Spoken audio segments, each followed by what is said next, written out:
tackles for loss, a big part of this defense's success all season long. There's another pick in the flat. Kip Lewis, Milroe can't get him. Pick six. Oklahoma building the lead. This is 365 Sports, powered by Sikkim365.com. Dart looking downfield. He is going to take a shot towards the end zone. No one there but Gators. And it's a pick. Bryce Thornton with the interception. 365 Sports is presented by IdealMRI.com. High-quality MRIs for $497 or less. IdealMRI.com. Your health is important, so is your budget. Play fake. Levitt setting up. Got a receiver wide open downfield. It's caught by Hillary. What a bounce back by Arizona State. Touchdown Devils. 365 Sports is also brought to you by Texas Farm Bureau Insurance, protecting Texans since 1952. Out of the backfield, it's Neal. Catch and run for Devin Neal. Oh boy, there he goes. The local kid from Lawrence scores first and sets Kansas City into a frenzy. 365 Sports is turbocharged by Unite Private Networks. Find out more at uniteprivatenetworks.com. Barry Hunter picked up a blitzer. Man open and caught in stride. Touchdown, Coleman. Now here's David Smoak, Paul Catalina, and Craig Smoak. Well, we at times have discussed college football chaos. Maybe we have it, maybe we don't. The Big 12 has 9 teams out of 16 that are still alive. We're going to look at some of those scenarios after the Kansas win against Colorado, BYU losing in Tempe to Arizona State, and others who needed to win to stay alive. A lot of them did so. I'm David Smoak. Hope you had a great weekend. Hope you have a great holiday week with Thanksgiving on Thursday. Paul Catalina, Craig Smoak, and thank you also Garrett Ross, Emery Winter here in the studio running the mothership. We could go on and on with a lot of the tiebreakers, and we will do that in a moment.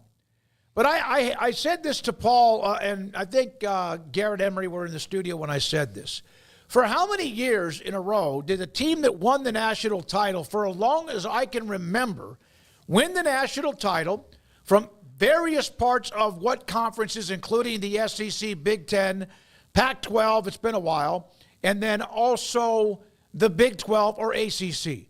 How many of those teams in the last 10, 15 years, and I might miss one here, and I might be able to go back even deeper than that, ever had more than 1 or 2 losses? I don't think anybody's ever had more than 2, ever. I mean, that I could be wrong, but no, nobody's ever had more than 2. Now, that's a very realistic possibility this year. Yeah, well, I mean, now we're starting to want teams that have 3 losses or more to get into the playoff, or at least they're not done. Don't forget about them. Eventually, you have to win games no matter what your schedule is. You also need to beat good people. And yes, some of the losses might be against other good people because of the way the conferences are aligned and the schedules are put together. But it's part of this is what you wanted as conferences. So I don't know. I am not totally against a 3-loss team making the college football standings, but I'm pretty damn I need to know. So I just keep hearing, well, yeah, but remember now, no, you have to win the games you play. You have to win the games you play.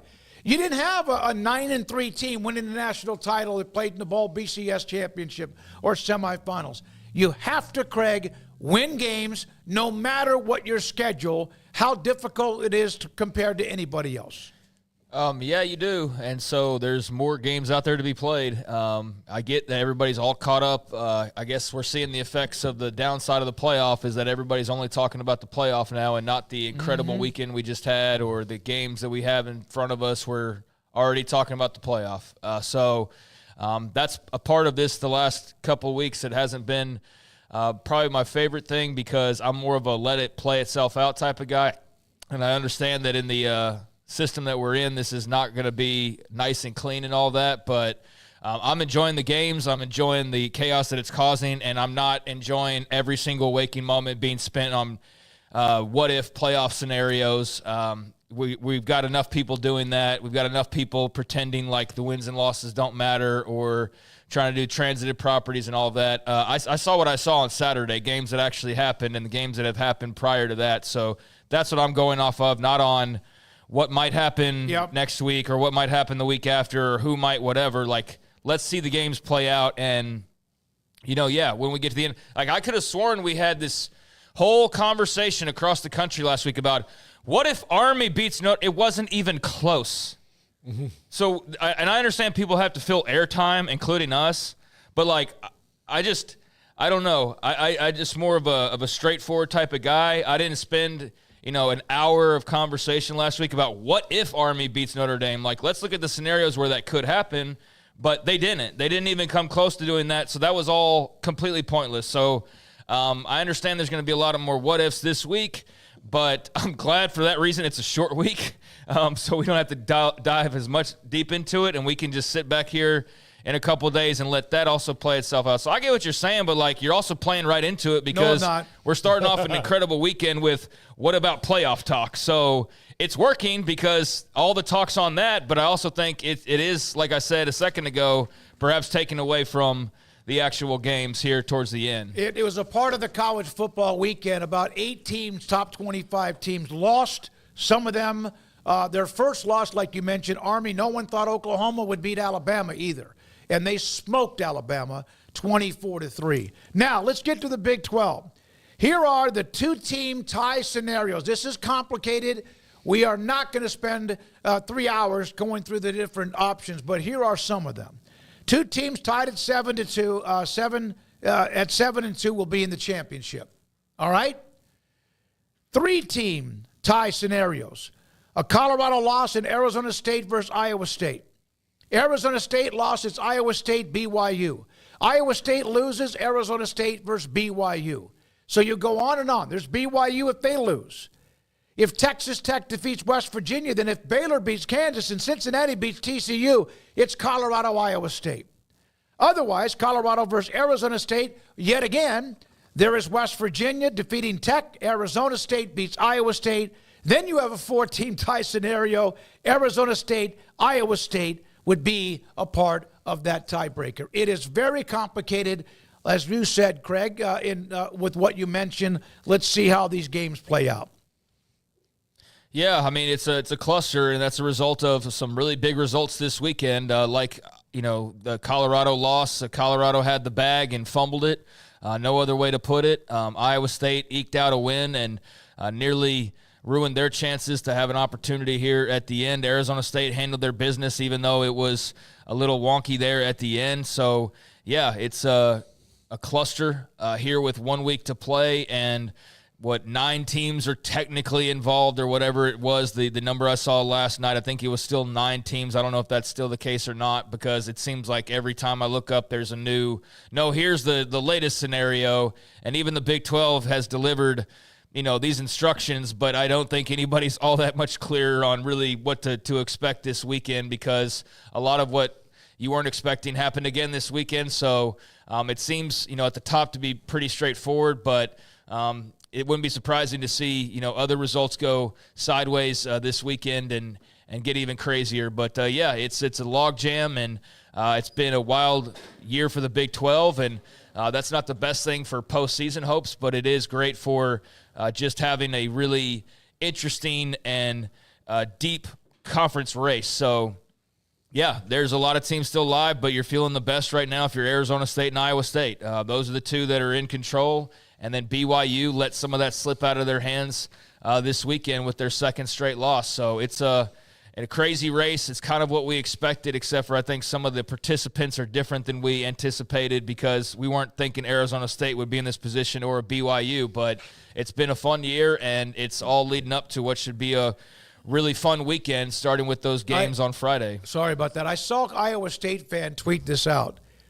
The worst possible scenario of who we should lean on to get Iowa State in the Big 12 championship game is Iowa State, because they played Oklahoma. It wasn't that long ago in the Big 12 championship game.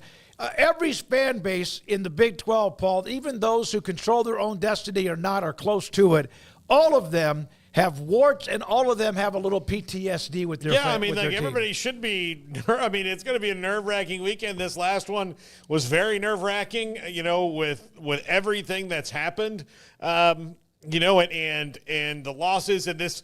The Big 12 wasn't going to make it easy. They weren't. And this is why we enjoy the conference, because you do not know what's going to, and that's the case across college football now. Parity reigns more than it ever has, but the Big 12 has been the preview for what's coming for a long time.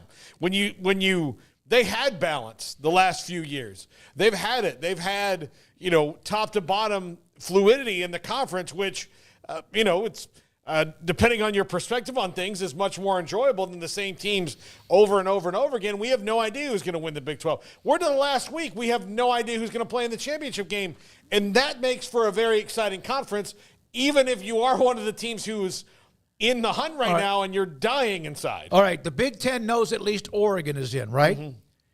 And the SEC knows that Georgia is in, right? Mm-hmm. Does the ACC know whether it's Miami, Clemson, or SMU? I think SMU is in. I don't know. I might have to look. All right, so and the Big 12 doesn't know exactly who will be a part of the teams that will play. It's SMU's the only one that's guaranteed in. It's Miami and Clemson that are playing for the other spot. So, four major conferences, everybody knows at least one team that's playing for the championship other than the Big 12, because there are so many options that can happen along the way. To talk about a couple of games before we get to this week's games, Kansas is red hot. They'll be in Waco this weekend. We'll hear from Dave Aranda a little bit later in the show about what they've done as they beat Colorado. As I mentioned, Iowa State, Arizona State, BYU. What a crazy ending because of the field storming, and yet they still survived that. They are just playing really well. Which team right now in the Big 12 do you feel like is playing with the most confidence? I don't think there's a single answer. I think it's multiple teams. I think it's Kansas, Baylor, Arizona State. I think all those teams are playing with a lot of confidence right now. I mean, look at the win streaks they're on. I think the best team might be Kansas, but I think, we'll see that for sure because two of those teams meet this weekend when Baylor plays Kansas. So Baylor's won 5 in a row. Kansas has 3 straight top 25 wins. Should have been 4. Should have beat K-State. I know shoulda doesn't matter in the long run. Horseshoes, hand grenades, all that. But they absolutely should have won that game and fumbled it away. So they're not that far from 4 consecutive top 25 wins. So I'd err to them being the hottest team in the country because of who they're beating. But, there is Baylor who's won 2 more games in a row without having suffered a loss. There's Arizona State ripping off wins and now putting themselves firmly in the championship game, barring disaster this weekend. So I think it's a combination. You could have had Colorado up until this weekend. At one point, BYU was in that conversation. Obviously, they've fallen off of that now. But, yeah, I think those 3 are right there in the combo, not just obviously as a conference, but nationally as the hottest teams in the country right now. All right, here are the games this weekend, the TV times. Of course, 2 games on Friday being Thanksgiving week, Thursday, Friday, Saturday. College games even earlier than that. You have Oklahoma State at Colorado and a noon game on Friday. And then Utah, which gave Iowa State everything they could handle before they just couldn't get the field goal to go in after what was it, like a 45 or 50-yard field goal. UCF, 2 teams that are obviously very disappointed in the seasons. And then you have the game Baylor-Kansas, followed by West Virginia Tech. They're still in it. Arizona State, the rivalry game. TCU-Cincinnati, Kansas State in Farmageddon against Iowa State, a game that has great implications, in Houston playing in Provo against a 2-game losing streak in BYU. Yeah, and Colorado, I looked at Colorado last week. You beat Kansas, and then you've got, a team that is in an absolute nightmare scenario, right, in Oklahoma State this year next up. And so I don't think that was a trap game for Colorado. They knew. And Kansas, that wasn't any kind of like lucky bounce or anything. That was them straight taking it to Colorado, just like they did with Iowa State. They straight took it to them. Devin Neal was unbelievable in that game. But Oklahoma State, I mean, they emptied the clip against Tech and still did not win. So maybe that'll be the last trial. But also a team at the end of the year that has nothing to play for at all except beating you. That's kind of scary to me if I'm Colorado. And then, we've got some other intriguing games, but that one looks on the surface like it's not the most intriguing game in the Big 12 this week to me is Kansas and Baylor because of how hot they both are. But then again, you've got so much on the line for everybody else. Colorado should have no problem with Oklahoma State. I was glad to see Oklahoma State, at least, Ollie Gordon had a really nice performance, and he's actually put together a pretty solid year, all things considered, just not many paying attention to it because it hasn't been on a stage of any sort that people are really watching here this season, as opposed to last year when he was in front of your TV screen. It felt like every single week is one of the best players in the country. So I'm happy that he's been tried and true with Oklahoma State along with the rest of his teammates. They've grinded through this season. But, that's going to be a mercy killing against Colorado because Colorado's pissed off. They know they have to win to have any chance. They're playing on Friday, so they can't sit back and know if they're in or they're out. They just have to go out and win. They're at home. So I'd expect Colorado to blow their doors off and then let Oklahoma State mercifully get into this offseason that's going to be plenty busy. UCF and Utah, neither team can go to a bowl game at this point. West Virginia and Texas Tech, both those teams are going to bowl games because congrats to Neil Brown. You're bowl eligible.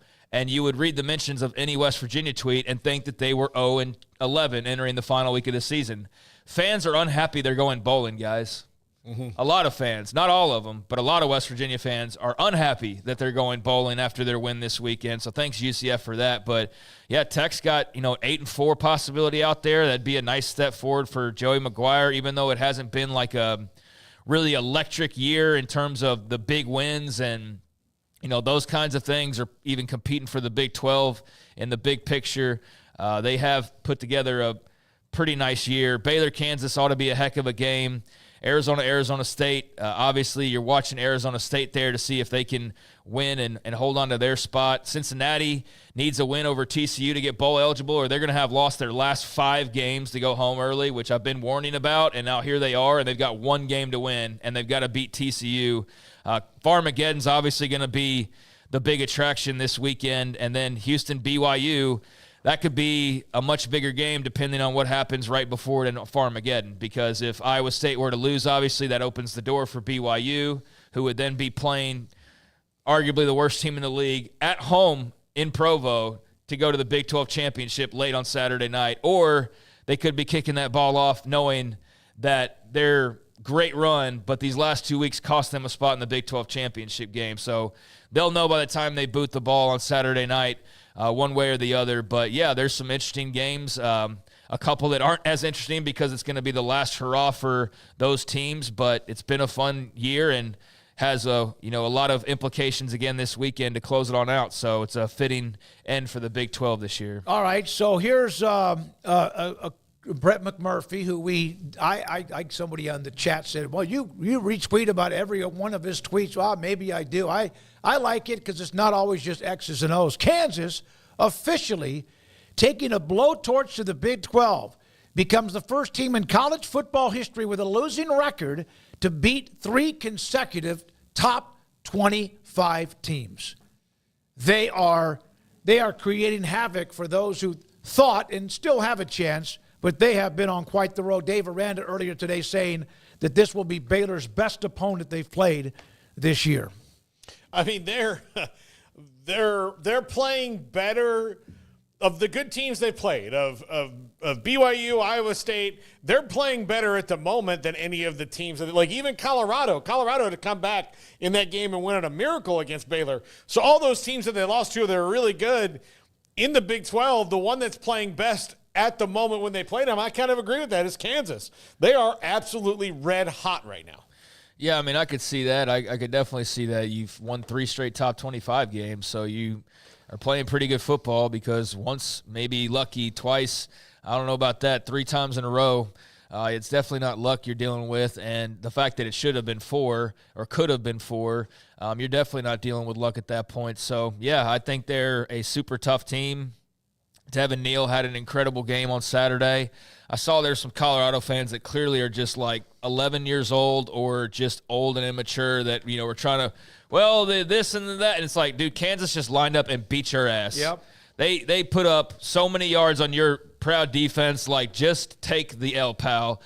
So I saw not much of that. Colorado fans, I'm definitely not calling you out as a fan base. It's just your typical, like, every fan base has those people that just will not acknowledge anything other than they got screwed, or it was the officials, or it was this, or it was that. Is like, how about your defense stop somebody? How about that? That would have come in handy on Saturday, and they couldn't do it, and I thought Deion was gracious in defeat. I did too. He just chalked it up to, they got their butts whooped, and they knew going in that it was in their control. Destiny was in their hands, and they let it slip out. Nobody else. And so that was really impressive because I thought Colorado was definitely on upset alert, especially on the road, but I just didn't think their defense would get pushed aside the way that they did. 522 yards. Yeah, I mean, that's not something you can just like, oh, well, see what happened. Well, it's like, no, dude, you gave up 500-plus yards. Like, come on now. 333 on the ground compared to 43. Yeah, and Devin Neal, had nearly 300 all-purpose yards by himself and,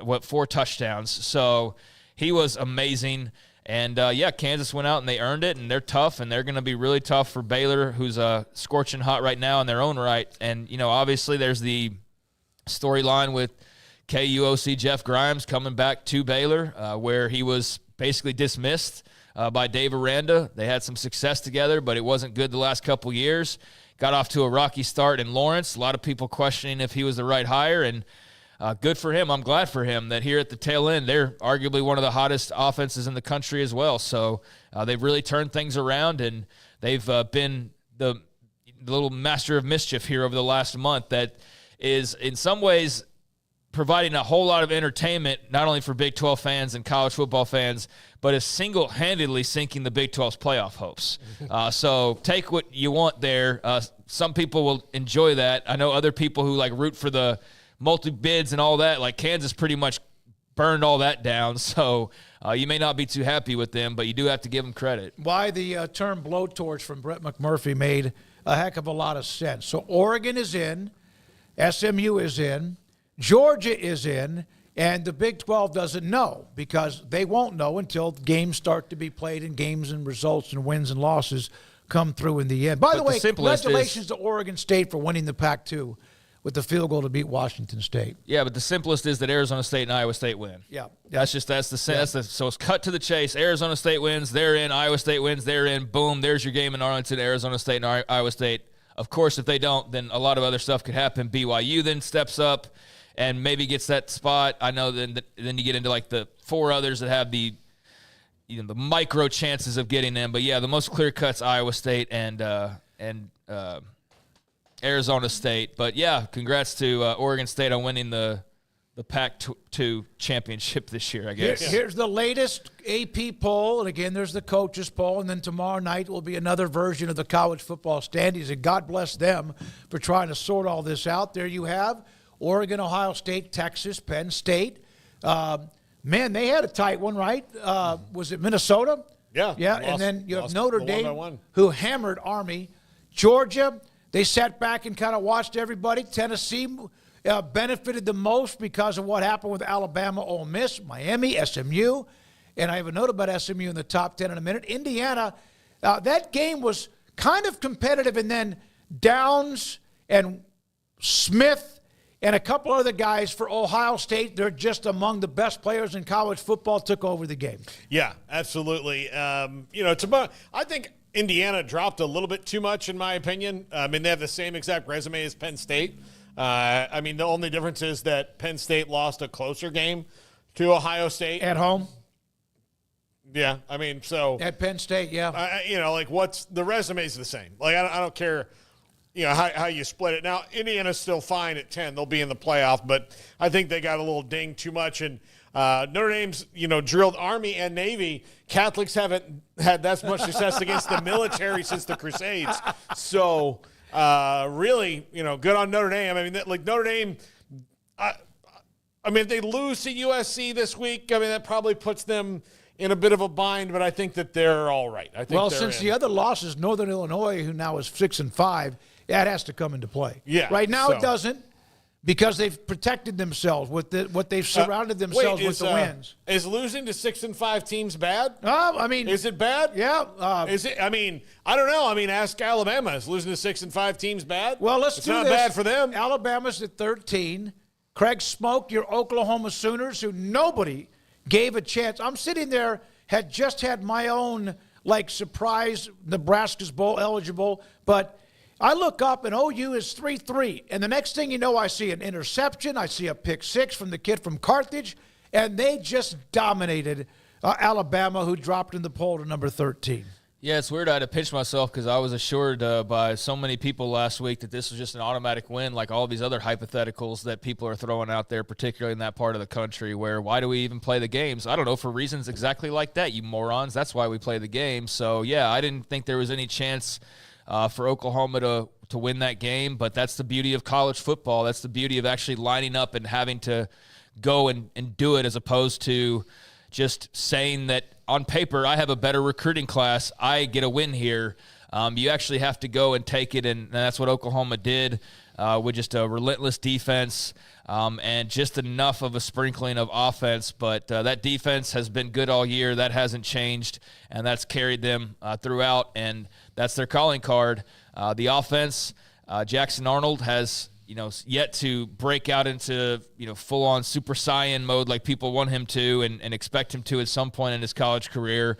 But he made some plays with his feet in particular. There's still a long way to go on that side of the ball, but you can at least see kind of the vision ultimately, like of what they could maybe eventually do there if they, make some changes this offseason. But he was able to do just enough, and yeah, they were just fiery, and that crowd was electric, and that just you could tell early in that game that when Alabama just didn't pull away or take off with it, that little seeds of doubt started getting planted, and then the crowd got a little bit more raucous, and then another play goes against you, and the next thing you know, it's just snowballing. Now, I will say, I know it's a big topic of conversation. The officiating is just god-awful in this sport. I mean, it really is, and it's not exclusive to any league. It's every single league. The officiating is god-awful, and so for all of these gobs of money that we talk about, we're like, oh, look at that TV deal. Oh, yeah, the TV deal. Like, it's weird that we root for that anyways. That's a different story, but, like,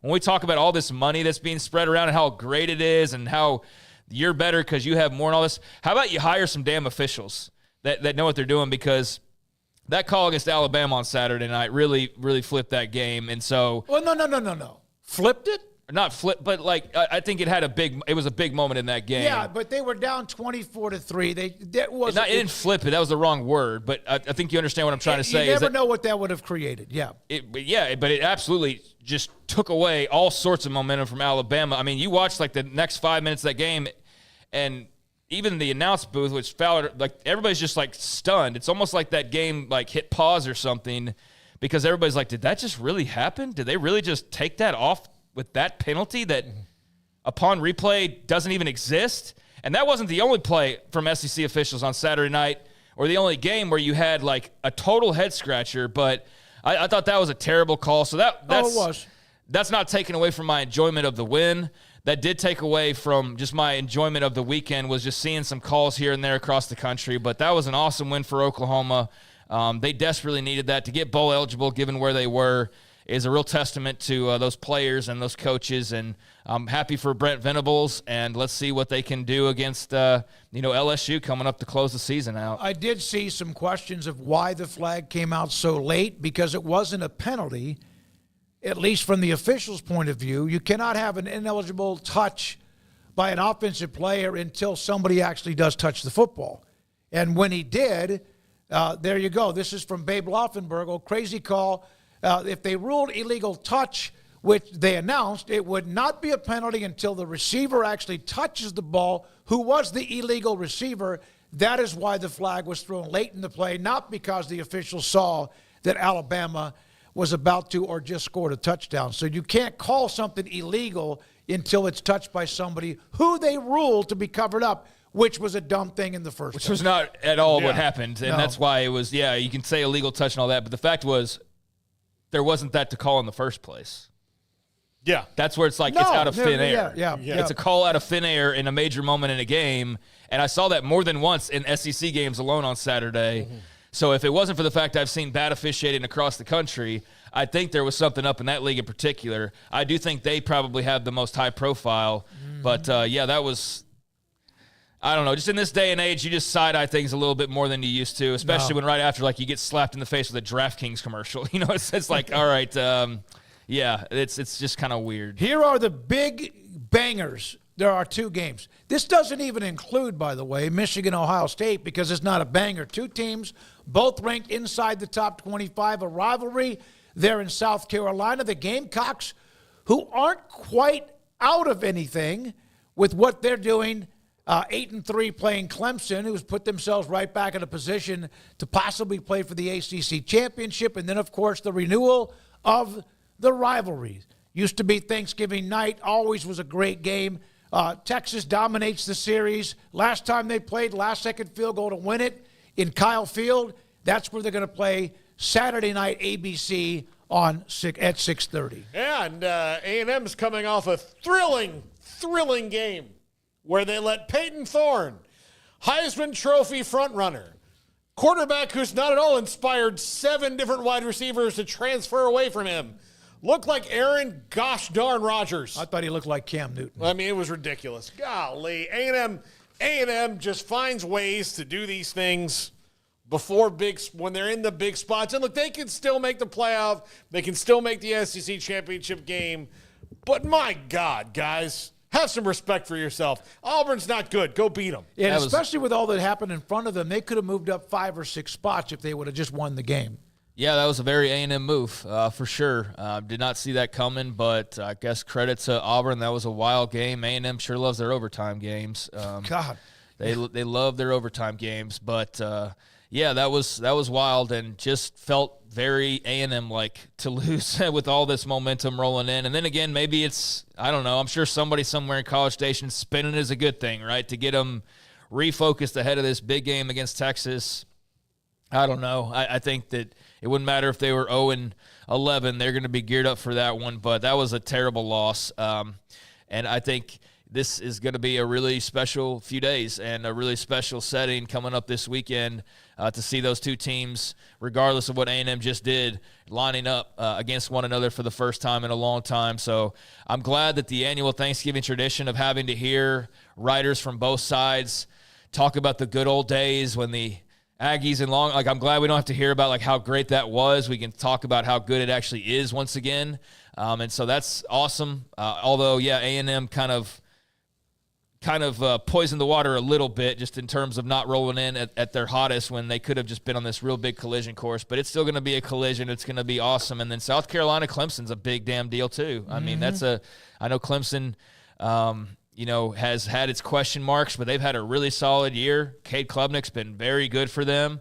And now South Carolina, as you pointed out, I did see there's a guy, and I think he's a reporter, but it was like if Family Guy made your South Carolina character, if they made prototype, it's like Hail Bartholomew, sweater wrapped around his neck type SEC Southerner.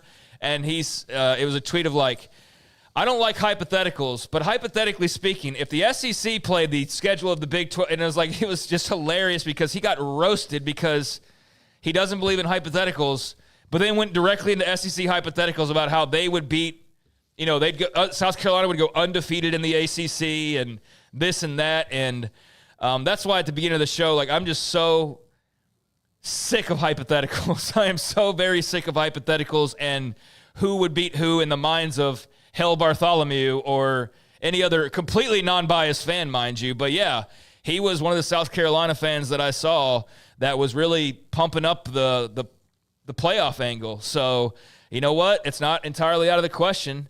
And if they go beat Clemson this weekend and some other chaos happens, then you can see it. Lenore Sellers is a tremendous talent, man. So their 3 losses are to 16, 12, and 7 when they. So they have a case. Yeah, they would have a win over Alabama. No, they lost to Alabama. A&M. They had a win over Missouri. A&M, Missouri. Well, and Missouri. then Clemson. And Clemson. So yeah. Is Missouri still in the top 10? Are they still in the top 10? No. If they aren't, then they were replaced by somebody else in their conference. No coincidence that half the AP all went to Missouri. Yeah. But anyways, Yeah, so I think that South Carolina angle it was silly when I saw that hypothetical for a guy who didn't want hypotheticals, but just on their resume, yeah, there's a case to be made. I don't know about 3 losses getting you in, but certain chaos happens. That's the way it's set up for everybody. Ole Miss thought they were out, and then they're back in again, and so who the heck knows out of this weekend. But, yeah, South Carolina-Clemson ought to be a hell of a game for that reason. Garrett, let's wrap this up and then get to Ari Temkin. Can you get me the one about SMU last time they were ranked in the top 10? I know you got certain orders. This cracked me up. The last time SMU was in the top 10 in the AP poll, Ronald Reagan was the president. Number 1 song was Miami Vice's theme. Dozen eggs were 83 cents. Gas was 85 cents. Resale value for an A&M purchased gold 1979 Pontiac Trans Am, priceless. The story, of course, that A&M bought the Trans Am to get Eric Dickerson, who got the Trans Am and ended up at SMU. Look, I'm a big fan of Miami Vice, and the theme song was cool, but was it cool enough to be like play it all the time? I mean, I was really young back then. The music in the 80s was kind of... I know, but like I just couldn't imagine calling up the radio station like people did back then and the most requested song being like, hey, gotta hear that Miami Vice theme, and then it's like, all right, this is Wolfman Dan here on the Burn. You're going to hear that Miami Vice theme. Hey, push up your jackets. Get a paisley suit. I just can't imagine that, so... Wolfman Dan. Yeah. I think there's a copyright. Wolfman Jack. Yeah. So, okay, there we are with that. SMU is rolling. They're going to face, Clemson or Miami? ACC sitting pretty good after what happened over the weekend. At just after 4 o'clock, we'll hear a clip from Dave Aranda following their win against Houston and what was either really good defense or some horrendous offense, and I've got some facts to prove it. We'll do that at 4. Former A&M defensive back and All-American Pat Thomas, played with the Rams in the NFL, will join us on the resume series of Texas A&M and UT. That's also something we'll look at tomorrow from the UT angle on Tuesday. This is 365 Sports. Petty Clinic, lowt.com. Dr. Kent Petty can help you become the high-performance man you want to be, need to be, used to be. 1 out of every 3 to 4 men have symptomatic issues of low testosterone. From the fact you are not focused, you are going through some distractions, and some people just call that ADHD. I have that. Maybe you do, and maybe it's because your testosterone levels drop, because that's one of the symptoms. ED, sex drive is not the same. You're lethargic, you don't sleep well, you're in pretty good shape, and you have a really nice diet. But as you've gotten into your 40s, no matter all of that, that your belly fat is a little bit more and you are working out and eating well. That can happen with low testosterone. So contact Dr. Kent Petty and his staff. They will put you in with an appointment to get your blood work. Dr. Petty will get it, look at it, and if your testosterone level is too low, he can give you the option to become the high-performance man you want to be, need to be, and used to be at pettycliniclowt.com. Samuels in Waco is hosting an epic Black Friday sales event. For a limited time, get the powerful 2024 Ram 1500 with 0.9% financing for 72 months. Or the 2024 Jeep Gladiator for 2.9% financing for 72 months. Alan Samuels in Waco. Our communities are facing unprecedented times. At Boozer's Jewelers, we care about you and your family. If you're like me, your home has unwanted or unused jewelry lying around. They can have value, and that means we can turn that jewelry into instant cash. This is a great way to get the most value from your unwanted jewelry. At Boozer's Jewelers, we buy all kinds of unused jewelry. So give us a call and let us give you peace of mind and cash for your unwanted or unused jewelry. Developed by Startup Waco, a nonprofit organization, GXG is a program designed to support the entrepreneurial development of Baylor University student-athletes through NIL activations. The program helps student-athletes maximize their platforms and offers a comprehensive support system for them to create and grow new businesses that not only benefit themselves, but also uplift the local economy. Fans who wish to support student-athletes can donate to GXG via the GXG NIL fund, BaylorBears.com/GXG. Contributions to support NIL activations through GXG can be made at BaylorBears.com/GXG. For more information, follow @GXG_GreenXGold on social media and visit the official website www.gxg.startupwaco.com. GXG, empowering student-athlete entrepreneurship and uplifting the local economy through NIL activations. If you want quality and personalized service for all your air conditioning and heating needs, call Tradesman Services. They're a family-owned and operated company that has served Texans for over 30 years. Tradesman offers maintenance plans starting at just $12 per month and a free service call for all new customers. They're also experts in geothermal design, installation, and service. Visit them online at coolingwaco.com.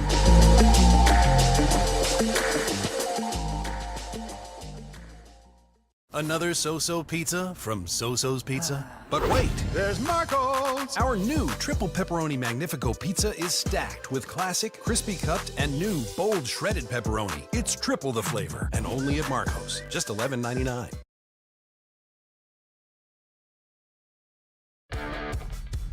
This is 365 Sports. The 3 o'clock hour is sponsored by Waco Custom Marketplace. Meats, sweets, Texas treats, and a cut above the rest. 425 Lake Air Drive, Waco. 365 Sports, and again, a couple of shows this week. Hope you enjoy your holiday week and enjoy yet one more weekend. The last official weekend of the regular season, I guess, in college football. Then everything else is postseason after that, other than Army-Navy. Second week in December, second full week in December. You have this. Do you have the graphic of the secretary when somebody comes in from the SEC and then the Big 12? This is know the work rules. We are a conference with extreme parity where anyone can beat anyone. And she, of course, oh, you're so sweet. And then the inappropriate part. We are the conference with extreme parity where anyone can beat anyone. Hello, human resources. Yes. Representing the Big 12. This is something I like to call the Adam Levine rule. Maroon 5 is only popular because Adam Levine is good looking. He's well known as a creep too, but people don't seem to care. But like if I sang like Adam Levine, they would not be that popular. I'm just saying, like, it would be like, oh, this guy's weird. Sounds like his nuts getting pinched. I think some people do buy their records because they like the way they sound. We are now joined by Ari Temkin, Big 12 Radio on TuneIn, joining us on 365 Sports. Ari, you like that? Paul, don't sell yourself short. You look just like Adam Levine. yeah. They both have nice hair. Yeah. All right, Ari. 9 of 16 teams still alive, some obviously with a direct route to AT&T Stadium, Iowa State, Arizona State. Kansas is as hot as anybody. Baylor's won 5 in a row, but let's focus in on the top and how this has been a grind to get in this position for everybody that still has a chance. Yeah, I mean, it's wild. To start with Arizona State. For a team that came into this conference with the expectations where they were after 3 wins, they lose some of the key pieces to that 3-win team last year, and you're wondering, well, they turn over a roster, how good can they be? I mean, I don't know about you, but I picked Arizona State along with Houston to be at the bottom of the conference, and certainly didn't pick Utah and Oklahoma State to be at the bottom of the conference. So, I mean, it's sort of been the inverse of what we expected. And as you mentioned, Baylor and Kansas playing on Saturday. These are 2 of the hottest teams in college football. Kansas, to me, what happened between Kansas and Colorado on Saturday, you said all week, you shouldn't be overlooking Kansas. They're playing hot. They're playing as well as, people expect them to play when the season started. And yet, despite that, it appears Colorado has overlooked Kansas. So to me, that's coaching. I mean, Deion's done a great job all year, but how do you not have your team ready to play when it was obvious that this could be kind of a trap spot for them, and they just overlooked them? I mean, I think Kansas won convincingly on both lines of scrimmage. Colorado had been able to really make hay defensively by their pass rush, and it was nowhere to be seen in this game. I think the Kansas offensive line absolutely manhandled that Colorado defensive line. And then, once again, Colorado could not run the football. So, in some ways, all of these teams are kind of going through baptism by fire and wondering, who comes out the other end based on the ability to play a lot of different styles. And maybe that's a good thing in terms of trying to get teams to, be in good position to win playoff games. But it's wild. The only thing I said before the season started was we know Utah is not going to win the conference simply because the teams that are favored to win the conference don't win this conference. That's just how this league is. I think the difference, though, guys, is this is a league of parity, but so too is the SEC. I mean, look at what happened on Saturday with the SEC. But yet the way in which, and you were just playing some of this with some of those memes, the way in which we discuss the SEC relative to the Big 12 it's totally different. But when you've got a 500 Oklahoma team beating Alabama at home and only holding them to 3 points, and Auburn, who's been dead all year, beats Texas A&M, who's one of the top teams in the SEC. I mean, I think that says a lot about where that conference is. So, as much as people want to dress it up as something different, we're seeing a lot of parity across college football, and we really haven't ever seen anything like this, especially in modern history. There's always been teams at the top that have been consistent winners in college football, and we're not seeing that right now. Why is the SEC, the SEC to me, Ari, seems to welcome the parity on one side, but they're also scared of admitting that there's parity on the other, because if they have to admit it, they means they have to admit that there's parity in the other leagues too. Yeah, I think that's exactly it. And look, I mean, nobody's under any impression that the SEC is not better than the Big 12. I want to make sure that I say that pretty clearly. Like the SEC is clearly a better conference than the Big 12. But I think the difference is, in many ways, how we used to describe it is, well, the SEC is so top heavy and there's, legitimate national title contenders at the top. And I don't think it's that top heavy anymore. There's as much parity in the league as there is in the Big 12. And so I think that's where the rubber meets the road here. Are some of these teams better than Big 12 teams on the whole? Yeah, absolutely. I think top to bottom. But and look, that's obvious by there's only 2 teams in the SEC that are not going to be in a bowl game. So whereas opposed to in the Big 12, there's 9 teams. If Kansas beats Baylor on Saturday and Cincinnati beats TCU on Saturday, then there's going to be 11 bowl teams. But if both of those teams lose, then you only have 9 of 16 are bowl teams. Whereas in the SEC, you have Mississippi State and Kentucky are the 2 teams that are not going to go bowling this year. So, again, just sort of what we're talking about here. Nobody's under the impression, or I'm not under the impression, that the SEC is not better than the Big 12. It's just the way that the Big 12 gets discussed is, well, it's a league of parity and it's mid because of that. I think in the same way that the SEC is not mid because of that, the same thing is true for the Big 12. The Big 12 has a lot of different teams that play different styles that are difficult to prepare for on a week in, a week out basis. Baylor's been one of the best offenses in college football, if not the best offense in college football, the last month of the season. And Kansas is playing, as good as any team in college football right now. So I think a part of it is the psychology of the schedule. When did you get teams? That plays a huge factor in here. I mean, coming into the season, you looked at Kansas's schedule before the season started. You would have thought it was an easy schedule. They avoided Utah. They didn't have Oklahoma State. Never would have thought that missing those teams this year would have been a disaster for a team. Instead, they got Arizona State, BYU, Iowa State, Colorado. I mean, Baylor. There are 5 better teams in the conference than those 5 who Kansas had to play all this season.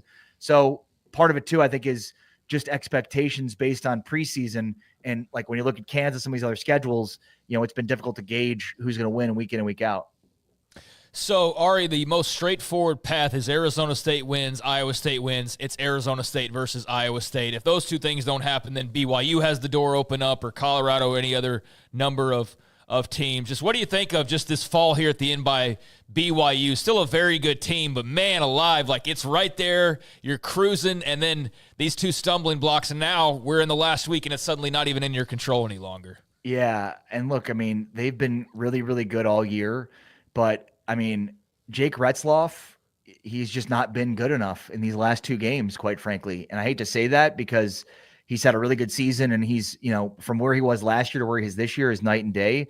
But I mean, Kansas takes a lead a couple of weeks ago against BYU with basically the entire 4th quarter, and BYU has multiple drives that they cannot find the end zone. And I put that on the quarterback. At some point, your quarterback has to make plays. In the game on Saturday against Arizona State, before Retzloff threw the interception that should have sealed the game, but didn't because of what Dillingham decided to do at the end of that game. The pass before that interception, he missed JoJo Phillips streaking down the sideline for what would have been a go-ahead touchdown. And he just missed him flat out. It was wide open behind the defense, just missed him. And you You can't do that. It's an unforgiving sport. When you have those opportunities, you have to take care of them. In the kicking game, you got to pretty much be 100%. And while quarterbacks are not going to be that high of a percentage in terms of completion, when you have those opportunities down the field, you got to hit them. And he didn't. So, and I think with BYU, I put it on the quarterback. When I look at those 4 teams, if I'm power ranking the quarterbacks, Retzloff is last to me. And a lot of that has to do with how he's played of late. So I think from a Big 12 perspective, it's probably best case scenario here that BYU has played this way, because now you get an opportunity for, these 3 other teams and potentially more with a really good quarterback situation in order to, give the Big 12 their best shot at winning a playoff game. Yeah, there's no question he was running free right there inside, the 15 or 10-yard line, and just a simple throw, but it's easier because we don't know what else would be going through his mind, but that would have been an unbelievable win if BYU would not have allowed anything at the end of the game. What are your thoughts about what Lance Leipold has done at KU after where they were? They have played a very difficult schedule. They do end up on the road, but all of a sudden they have just tormented so many teams in the Big 12. Yeah, I mean, they're the first team in college football history to be under 500 and have 3 straight wins against top 25 teams. It's remarkable. As a KU alum and fan myself, you can't help but wonder what might have been this season. I've seen them classified as one of the most unlucky teams in college football. And I'm sure as you guys dig in to do your previews this week, you'll see that too.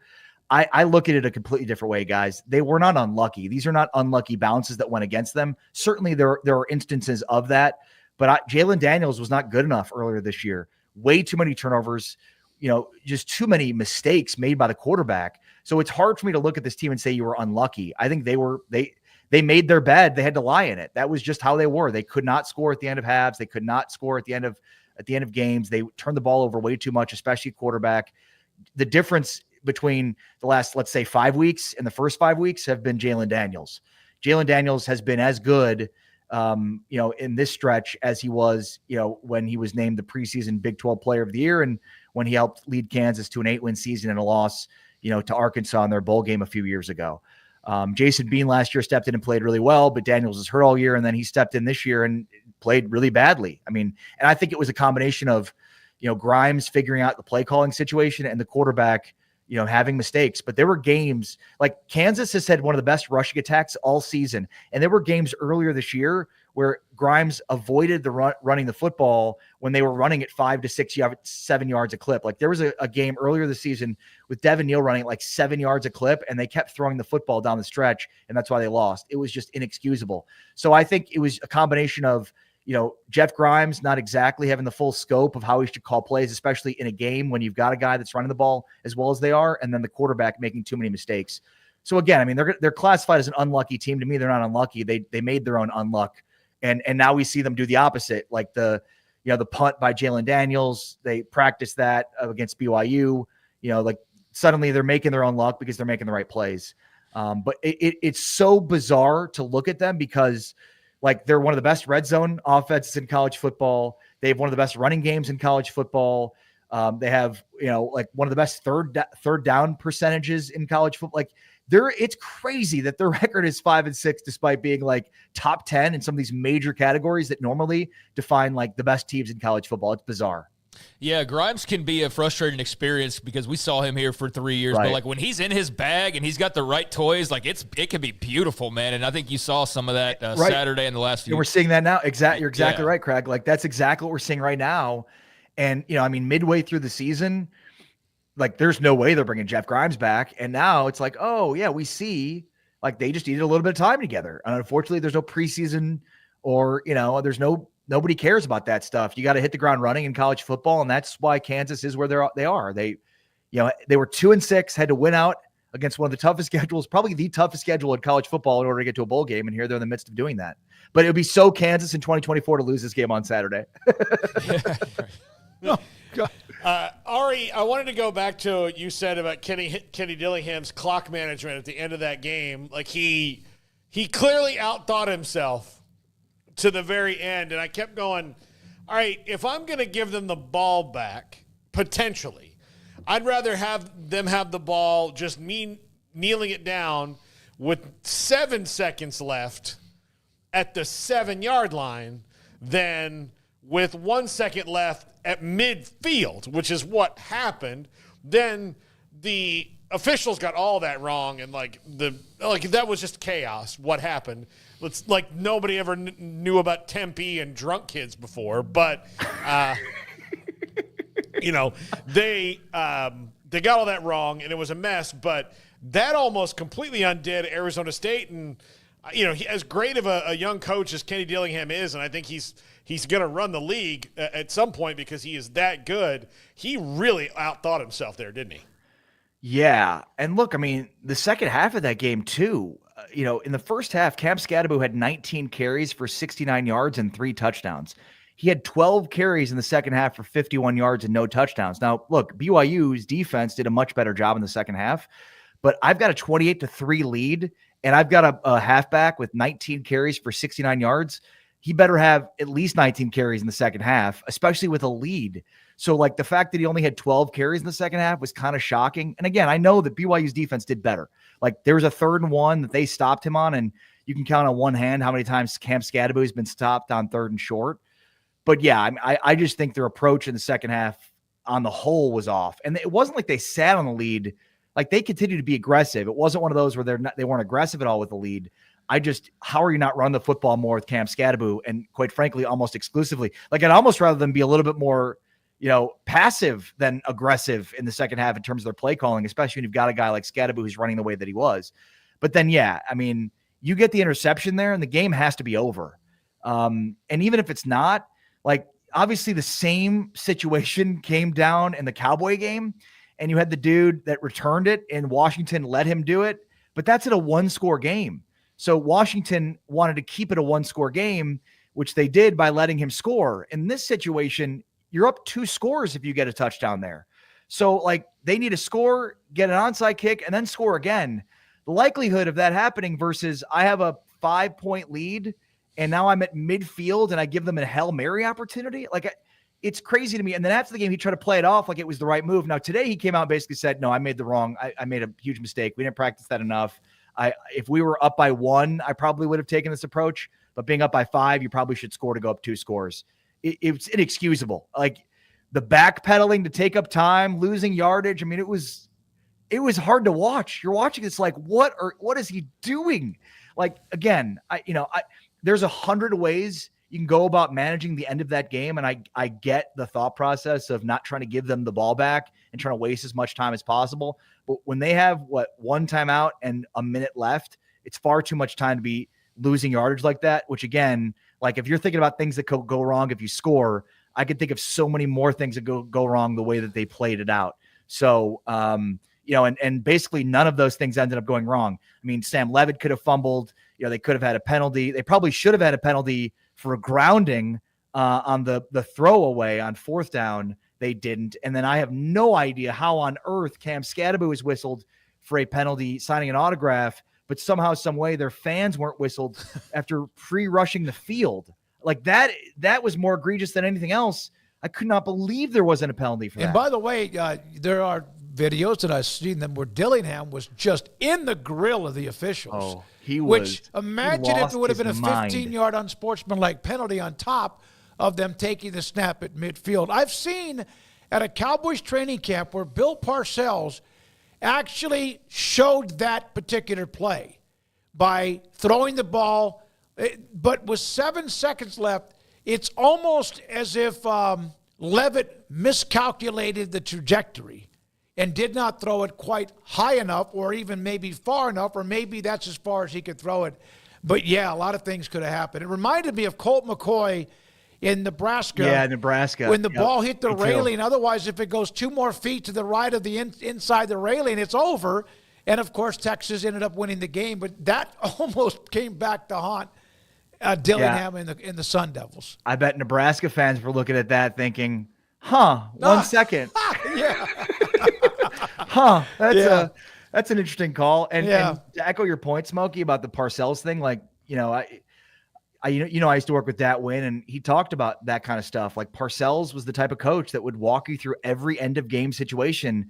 And I can't remember the specific instance, but there was an end of game situation against the Giants in a game that they had played out in practice. That's like one of the most inconceivable end of game situations. You'd never think it would happen. And it did. And that's like the difference between great coaches and just coaches is having players that understand exactly what to do in every end of game situation. And my NFL team is the Chicago Bears, who lost again in an inexplicable way at the end of the game against the Vikings. And their head coach is now 5-18 in one-score games. Like, this stuff matters. And it's the coaches that practice this stuff and have teams ready to play at the end of games versus the ones that don't. And the guy that's 5-18 has no idea what he's doing at the end of games, and neither does his team. Ari, I know that a long-suffering Bears fan, I will at least give you credit as someone, you follow the Cowboys and cover them a lot. I'm a long-suffering now Cowboys fan. The Cowboys don't have the decency to be good enough or bad enough. Okay? If they had the decency to really suck and rebuild, that would be something. Or be really good and win a Super Bowl. They don't. At least the Bears have the decency to just stink. Like, that to me is honorable. But the problem is, like, the Bears are basically the Cowboys without the 90s. Yeah. So it's like, and the other thing is, look, there's a lot of good rookie quarterbacks putting up big time numbers this year. I still think Caleb Williams is the best out of this class. I genuinely do. He is an absolute stud. But like, the fact that I'm watching my favorite franchise potentially ruin him is very disheartening. And like, knowing that as good as he is and how many sacks he sustained this year, like, they need to hire an alpha coach. And it's like, basically it's been since Mike Ditka that they've had a coach on that level. Maybe Lovey, but it's like, they should have hired Jim Harbaugh. Well, of course they should have, but they never would have, because that's not the type of coach that this franchise hires. So I think like part of that, I think Cowboys fans and Bears fans are in a similar boat. And I'd probably rather be a Bears fan simply because of the quarterback situation, but I don't know, because if they ruin him, then we're both at square one. So Ari, we know the situation going into this weekend. We'll know Arizona and Arizona State, that outcome by the middle of the afternoon as those evening games kick off. So that leaves Farmageddon. Iowa State at home, win and you're in against K-State. Can they avoid fumbling the bag a la Colorado here? What are your thoughts on this matchup, Wildcats and Cyclones, and obviously a big important one for Matt Campbell and company? Yeah, I mean, I don't like it for Iowa State. I don't know if you guys had a chance to watch back the Iowa State-Utah game, but it was ugly. Yeah. Rocco backed another pick six on a missed throw that's tipped up into the air. He had another pick in this game. They muffed a punt that was recovered inside the 10, and then had a punt blocked for touchdown. So like, you do any one of those three, and you're probably not beating K-State.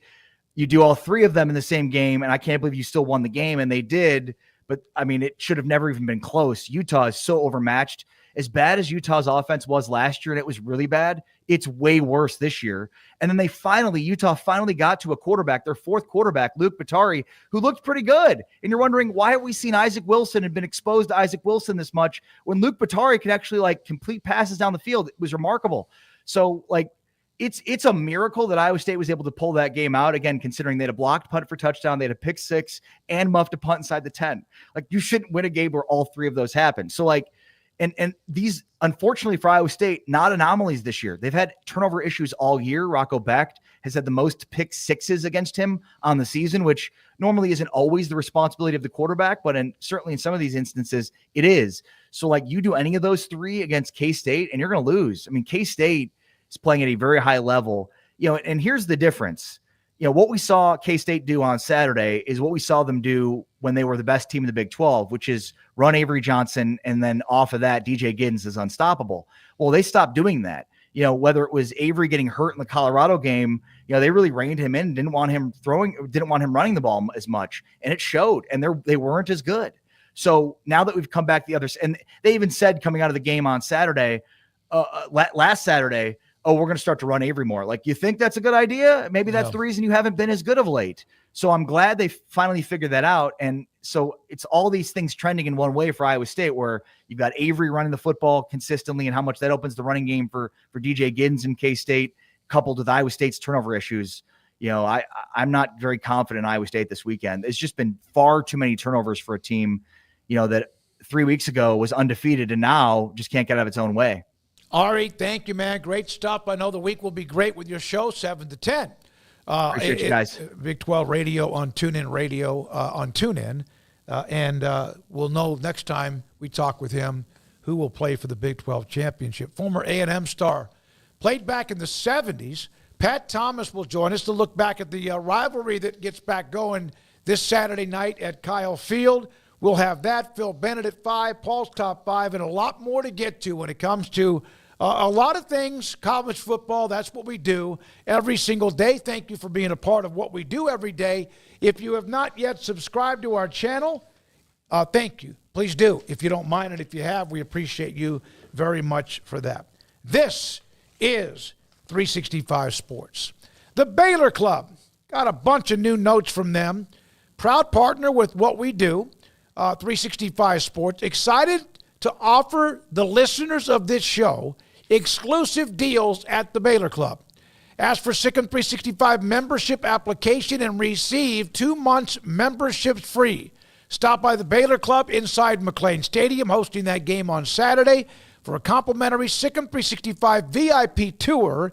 You can also book membership club lunch, by calling the Baylor Club, available exclusively for those who are watching this show, Sikkim 365 app or 365 Sports. The Baylor Club also, again, 2 months free membership. If you are someone that joins the Baylor Club, tell them that 365 Sports sent you, Sikkim 365 as well.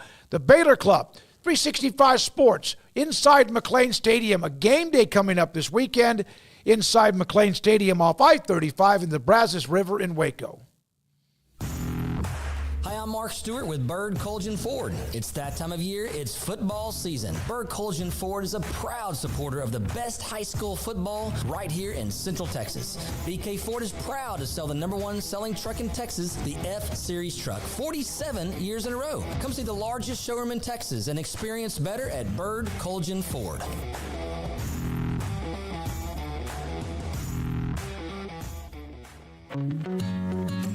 Established in 2007 and independently owned, Alliance Bank Central Texas is committed to helping families and businesses meet their financial goals. From their tellers to their board of directors, they know the importance of superior service and competitive products. Customers have confidence knowing that their financial needs are in good hands. It's your bank, Alliance Bank Central Texas, with 2 Waco locations, 4721 Bosque Boulevard and 191 Archway Drive on Highway 84, and at alliancebanktexas.com. Member FDIC and equal housing lender.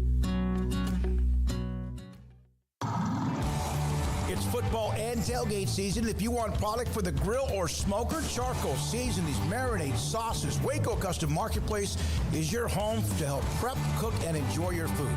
Tailgate must like brisket, tri-tip, fresh-made burgers, sausage, chicken wings, and if you want steaks, call in your order and pick them up. Bacon wrap fillets or any kind of ribeyes. USDA Select, Choice, and Prime that melt in your mouth. House-made sausage and jerky. Also, Waco Custom Marketplace, a one-stop shop for tailgating, barbecue cook-offs, and family get-togethers, fundraisers with fair prices to you, the customer. A bakery with fresh baked bread and kolaches. There's cold beer, wine, and soft drinks. Serving Waco restaurants and families since 1940. A cut above the rest. Waco Custom Marketplace, open Monday through Saturday at 425 Lake Air Drive in Waco.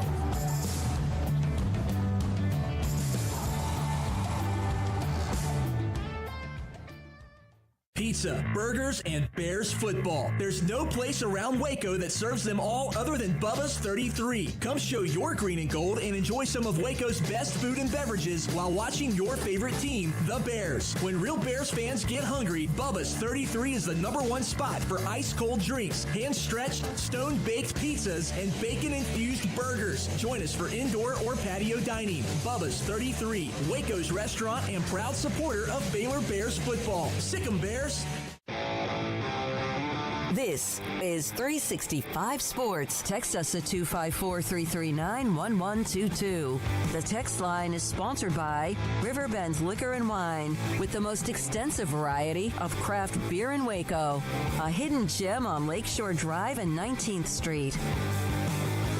All right, so one of the games over the weekend was the Baylor game. It was by no means, it may have been offensive, in different ways. Two teams, pretty good defense. I had a staff member from Baylor last week, tell me that would be the biggest test defensively for Baylor. Now, Sawyer Robertson throwing a pick six and 3 picks and all that surely was part of the story. But look at this here with the drives of these two teams in the second, third, and fourth quarter. This is hard to fathom. Baylor's won 5 in a row now. Field goal to end the half. Punt, punt, punt, field goal, interception, and then they kneeled down after the game, after another interception that they had of Houston and Deion Chris. Now, Houston, interception, punt, punt, punt, missed field goal, punt, interception, interception. Is that good defense, or did just both offenses just have a bad day? I think it can be a little bit of both. I think the defenses were playing well. I don't think Baylor had their, all their pitches in the arsenal. Offensively, I think Houston did a good job of kind of keeping them a little off balance so they couldn't run away with the game. But at no point did I ever feel like Houston was going to win it. Like there was a couple times I was like, man, if Baylor makes these mistakes, snapping over the head and like all the kind of silly mistakes, if they make those against a better team, they lose. But I just never felt like Houston had the momentum or the consistency to take that game. I think in the case of Baylor's offense, they were playing a really good defense. I also think Sawyer Robertson made some terrible throws. I think that he was uncharacteristically poor handling the football and had some, nice plays overall on the day. But it was really all about the special teams and defense coming up huge for you, and then your running game. So he has been leaned on for this entire 5-game win streak, and that was the first time that he didn't have to almost himself go and make something happen, if that makes sense. Everybody else just did it this time, and Sawyer didn't have to play a major role in things. Does that make sense? Yep. So that was kind of nice to see, if anything, because he's been such a big part of kind of spearheading their efforts. So you can win on a day where your quarterback throws 3 interceptions, including 3 plays into the game, because the exact scenario of them losing that game was exactly how he started that game. The only way for them to lose that game is, and I said this at the end of the pregame show, you weren't here, but I said this at the very end, that I don't see any path to victory for Houston outside of Sawyer Robertson throwing multiple interceptions and pick sixes. And what did he do? I thought about it the whole day. Yeah, the whole day. And sure, 3 plays in, boom, interception. A few drives later, pick 6. Yep. Houston's defense outscored their offense. Houston's defense on that pick 6 tied their entire offensive output from the last 2 games. Yep. So that was the one thing you could not do, and yet they were able to overcome that. So I think in Baylor's case, it was a little bit of poor offense, but also Houston's got a really good defense. I can say that about them. At Houston's side of things, Houston's offense is terrible.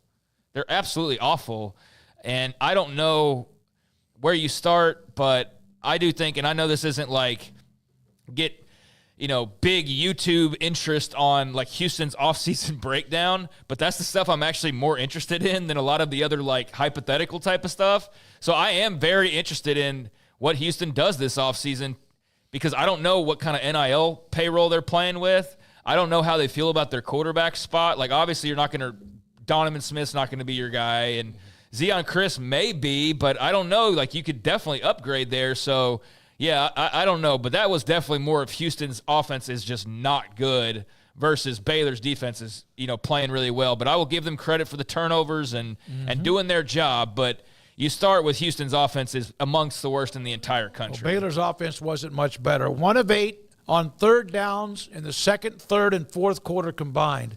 They just never had the ball, I think. I think it was in one of those quarters they just never had the ball. But they won, and an ugly win is a win, and it also gets you to 5 consecutive wins. And after the game, Dave Aranda, this is a short clip, about 40 seconds or so, when asked about the struggles they had early in the game and also in any way reflecting back on earlier this year.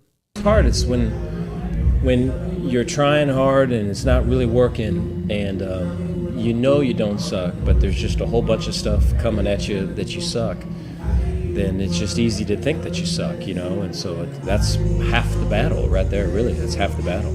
And so, we talk about keeping the outside on the outside, and sometimes it gets on the inside, and when adversity hits, it's usually when it seeps in. And so to having gone through all of that, to get to the other side of now that we can win and we're winners and we're going to find a way to win, it's I think you can feel solid in just who you are and what you're about because you've been through all of it. Well, that's right outside of a club in Houston. Yeah, that was them live producing a hype video.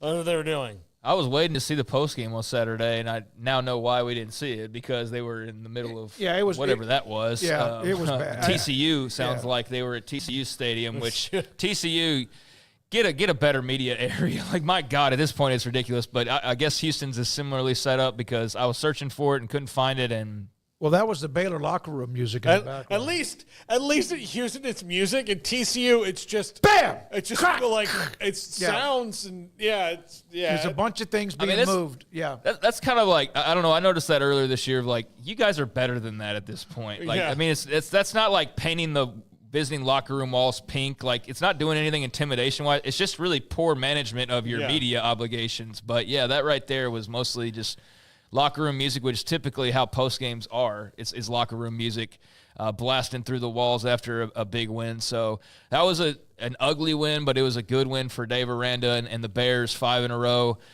You definitely felt like that was probably the way the game would play out, and it was just a matter of if you protected the football, you didn't, but you overcame it anyways, and you actually won a turnover battle when your quarterback threw 3 picks, because the other quarterback threw 3 picks, and then they also fumbled.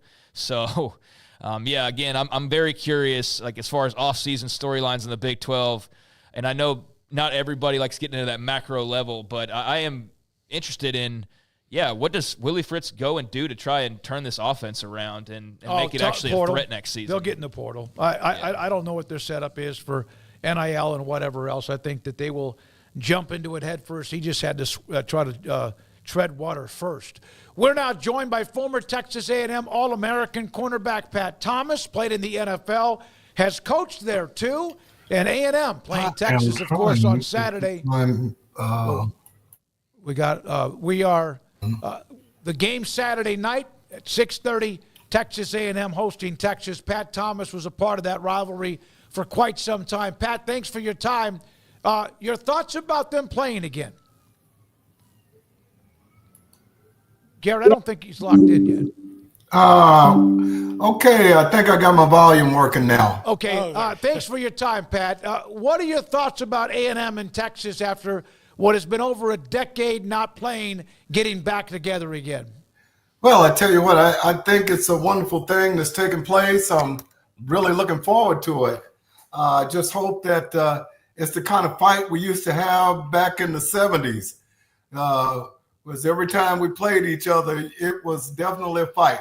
There was a lot of really good players at both schools. Of course, A&M was just getting started with the class that came in 72, and they hadn't won a lot of games before that. But, we worked really hard, and the defense was, I think, 3 times led the nation for about 3 years in a row.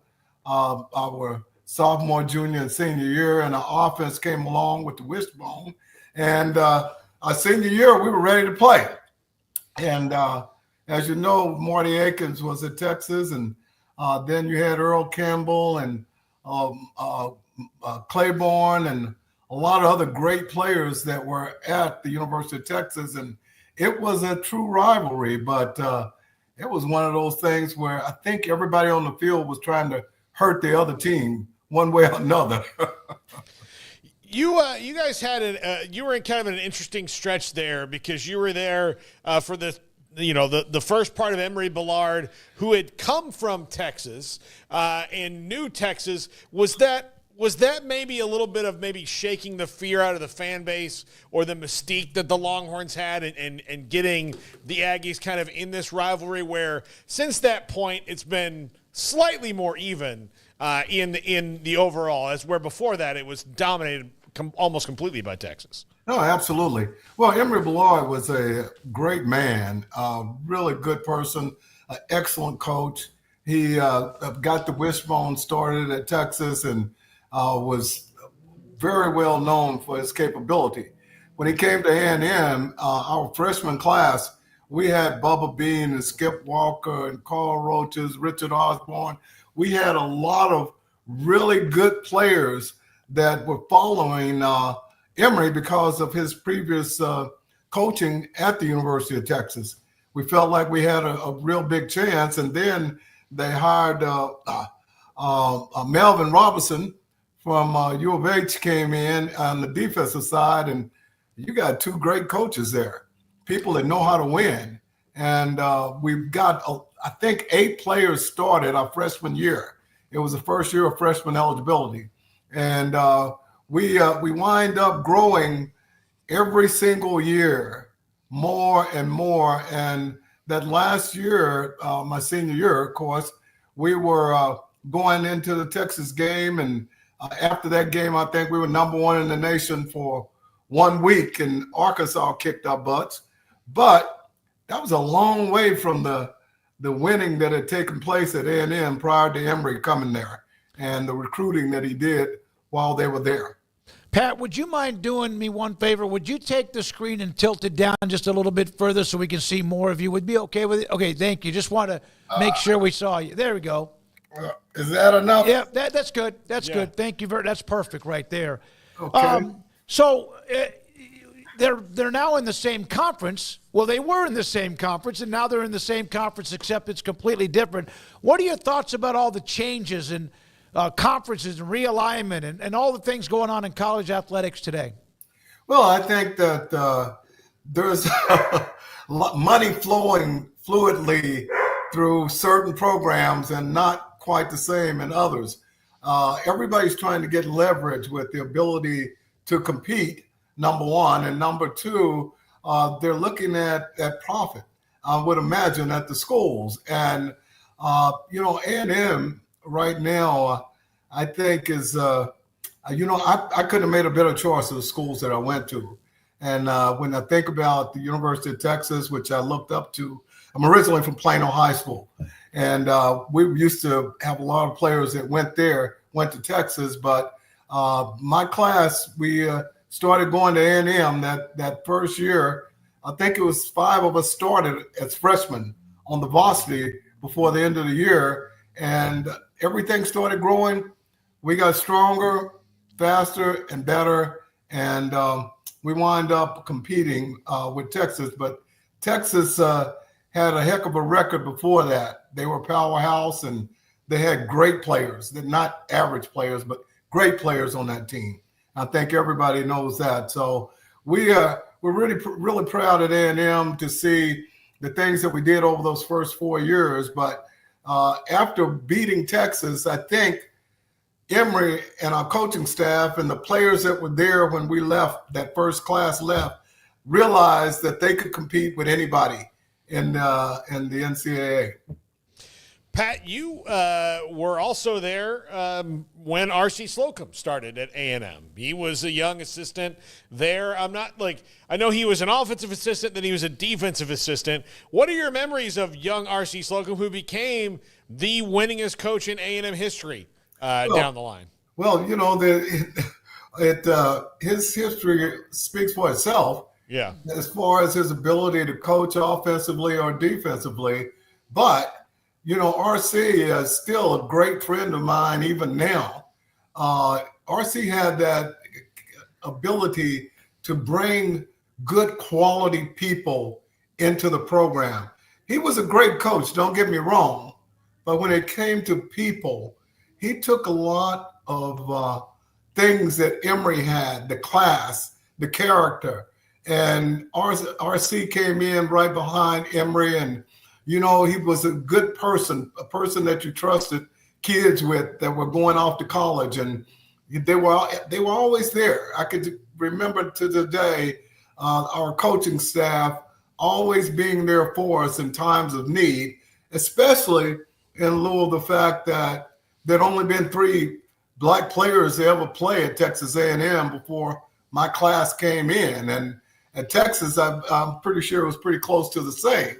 So being able to have pillars of personality there for us to cling to in hard times to be able to get through school, as well as being able to be the best players we could be, you needed the character of people like R.C. Slocum and the rest of the group that was there at A&M. Pat, you recently heard the news that you're inducted into the Texas High School Football Hall of Fame. Will be honored at the championship weekend in December, and then also the banquet coming up in May. What did that phone call, when you heard that, mean to you? Well, you know what? I really was excited that to have an honor of being inducted.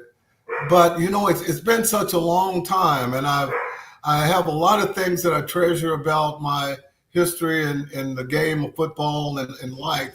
And it's the fact that I've been a part of a winner ever since playing on high school, state championship, and A&M, and in the pros with the Rams. We played in the Super Bowl. And so I've been at about every level there is. But the thing that I really think the most about what happened in my career that made me feel the best was the people that I've coached. Mm-hmm. Not what I did on the field necessarily, or the people that I played for, but the people that I've coached. I look at how many minority coaches that I've actually coached on the football field after my football career, to see them going in at high levels in the NFL and in college and in high schools, and taking all the things that hopefully they learned from me on the fact that, you know, you have to learn how to win in life first. In order to be successful on the football field, you got to do the same things it takes to win in life. And it takes good people with good attitudes and a positive attitude to be the very best that you could be at whatever you're trying to do. You, I do need to ask you about the Rams while you're with us, because you played on some of those Ram teams that, I mean, some legend, like Jack Youngblood was there, and I thought, was Merlin Olsen there when you played, or was that right after? Yep. I was telling my son the other day that I played with Merlin Olsen, and Merlin Olsen was a legend. Mm-hmm. And my first year there, Merlin was there, and I had the privilege of playing with him. And I never forget, Merlin got me into a fight because I was out at the corner, and Conrad Dobler kept beating him up and hitting him in the ribs, and it pissed me off, really. And so I got mad because of what he was doing to the old man. He wasn't taking any pity on him. And there was a running play, and Conrad was coming out toward me and turned his head the other way, and I hit him and knocked him down. I was trying to knock him out, but I wanted to make sure he understood that I didn't appreciate what he was doing to Merlin. So that's kind of the way the game was played at that time. And Merlin was he's really, really, really a good man. Pat, in that 75 game, after you had lost your first few games against Texas and you beat them, that was your senior year, then drafted by the Rams. Marty Akins was the quarterback. Was it the first play when he went out? Did you hit him and knock him out of the game? Well, you know what? I was in on the play. I hit him, and some people think I was unjustly hit him to hurt him, and that wasn't the case at all. I was just trying to do whatever I could to win that game. Marty did go out of the game early, and but that wasn't where the game was really won. And that game was won in the fourth quarter when Earl Campbell was running the ball around my side to the left side and thought that he could run over me. So he took off, and he was coming right at me, as big as he was, and all the things you know about him was true as a runner. And I stood him up, picked him up in the air, and when I did, Ed Simonini hit him where the ball was and knocked the ball out. And my cousin, Jackie Williams, recovered the fumble. We went in to score, and that was the play that won the game for us and got us started on a record toward knowing that we could beat the Longhorns. That might have been the only time in the history of his life that somebody stood up Earl Campbell. Well, we played against each other in the pros also. It wasn't the first. I promise you. Look, if Earl's coming at you, you either have to match it or get out of the way. Yeah. I mean, it's a business, like I know they say business decision, but it's a dumber decision to go limp, right? You're gonna get knocked either way. You might as well try to bring it, right, Pat? Well, we had, like I said, Plano had the winningest school in the state of Texas for over a decade. I was a part of it. Had the first black quarterback to win a state championship there. And the culture that we had there was one of winning. And that was a culture that we tried to bring with us to A&M. And when it comes time to win, everything's on the table. It's what you won't do to win. You come in from Plano, Texas, it just wasn't anything you would not do to win. And picking Earl Campbell's ass up and throwing him on the ground was something that I needed to do. Oh, my goodness. And of course, you're a part of the A&M Athletic Hall of Fame as well. I have one of our viewers who said that he was at Houston playing safety when you were the coach there, and that he came up to you, he was winded, and I don't know what you did, but you said, so you want to be a spider, was the DB's nickname. Yep. He said, good luck because I'm the Black Widow. I worked in the ad finance department and sped up my expense report for Pat Thomas. Oh, wow. You talk about going back. You seen the cartoon with the Spider-Man? Skeet. Yeah. Hey, our motto is we shoot webs everywhere we go. That's from a good friend of ours. He's a retired stockbroker in the chat room. I wanted to share that story with you. Pat, will you be all locked in? Will you be at the game, or are you going to be watching it on TV? What are you going to be doing? You know what? I hope to watch the game. I don't usually get out in crowds very much. I'm not a big fan of being in a lot of crowded areas. I got beat up a whole lot through the course of playing and coaching, and I've got my grandbabies and great grandbabies, and my chore in life now is to live a little longer and add value where possible. Thank you, man. Hey, we really appreciate it, Pat. It's good to see you. Championship at Plano, had a great run at A&M, and obviously, as you mentioned, with the Rams and what you did as a coach throughout your life as well, and impacting so many young people. Thanks for your time. Well, thank you, man. God bless you guys, and have a wonderful day. You too, sir. Pat Thomas with us looking back. He played in the early 70s, lost, I think, the first 3 years to Texas, and in 75 they were able to win that game. And it is a one-sided rivalry, like, 60-30 or something like that overall, which a lot of the rivalries that are long-term rivalries are, including that one. Yeah, it's, as I said earlier, exciting to be in a month of November and to be around Thanksgiving and to have this game on the calendar for the first time in so very long, which I know for people watching around the country or, Big 12 country, Iowa or wherever, no matter where you are or what conference your team's playing in, if you're not in the state of Texas, then you may just not get it. And I think you probably have a rivalry in your own state that everybody outside just doesn't quite understand, right? But A&M Texas is a big damn deal. And the fact that they're finally playing this game once again, doing it on the SEC banner is quite the coup for Greg Snakey and also for that league. And also it's great that it means something outside of just the historical aspect of it, but that there's some stuff riding on the line, just adds that extra spice to it as well. And I think it's just going to be an insane atmosphere. Like, I would love to be in College Station this weekend to see what that's going to be like. I just can't – as many teams, LSU, Alabama, like all these teams that have rolled through – they still haven't played Georgia, have they? But all these teams that have rolled through, that is going to be nothing compared to what you see this weekend, I feel like. I mean, it's going to be amazing. The Tucker field goal to win it 27-25 with no time left, which Texas has done to a lot of people over the years. In 2011, the year before that, A&M won in Austin 24-17.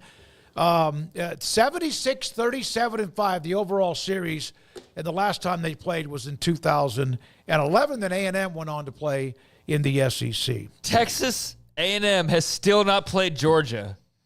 They've been in the league for 10 years, 12 years. Oh, they played not 2019. Okay, 2019. That was blacked out on the bar. I was like, just once, and it went so well for in over a A&M. decade. It's about the time Georgia jumped up to be the big boy, right? Yeah, they were starting to. Yeah. Sorry, on the timeline, it has it in black on a black background, so it looks like there's nothing there. But I was like sitting there doubting myself. That's because A&M doesn't want to remember. Yeah, but I was sitting there down for myself. I was like, no, I thought they played at least one time, but no, that was the running joke for forever. And yeah, they played one time in over a decade, but. While that is wonky, I'm glad that this game's coming back and that this is going to be we don't have to discuss it. When are they going to play again? It's here. Interesting note about In College Station. Texas has 25 wins and A&M has 22. It's a landslide everywhere else, so that's also a note about playing at Kyle Field. Yeah, well, and look, Emory Bellard, I mean, Gene Stallings was right before Emory Bellard, but and he had beaten Texas.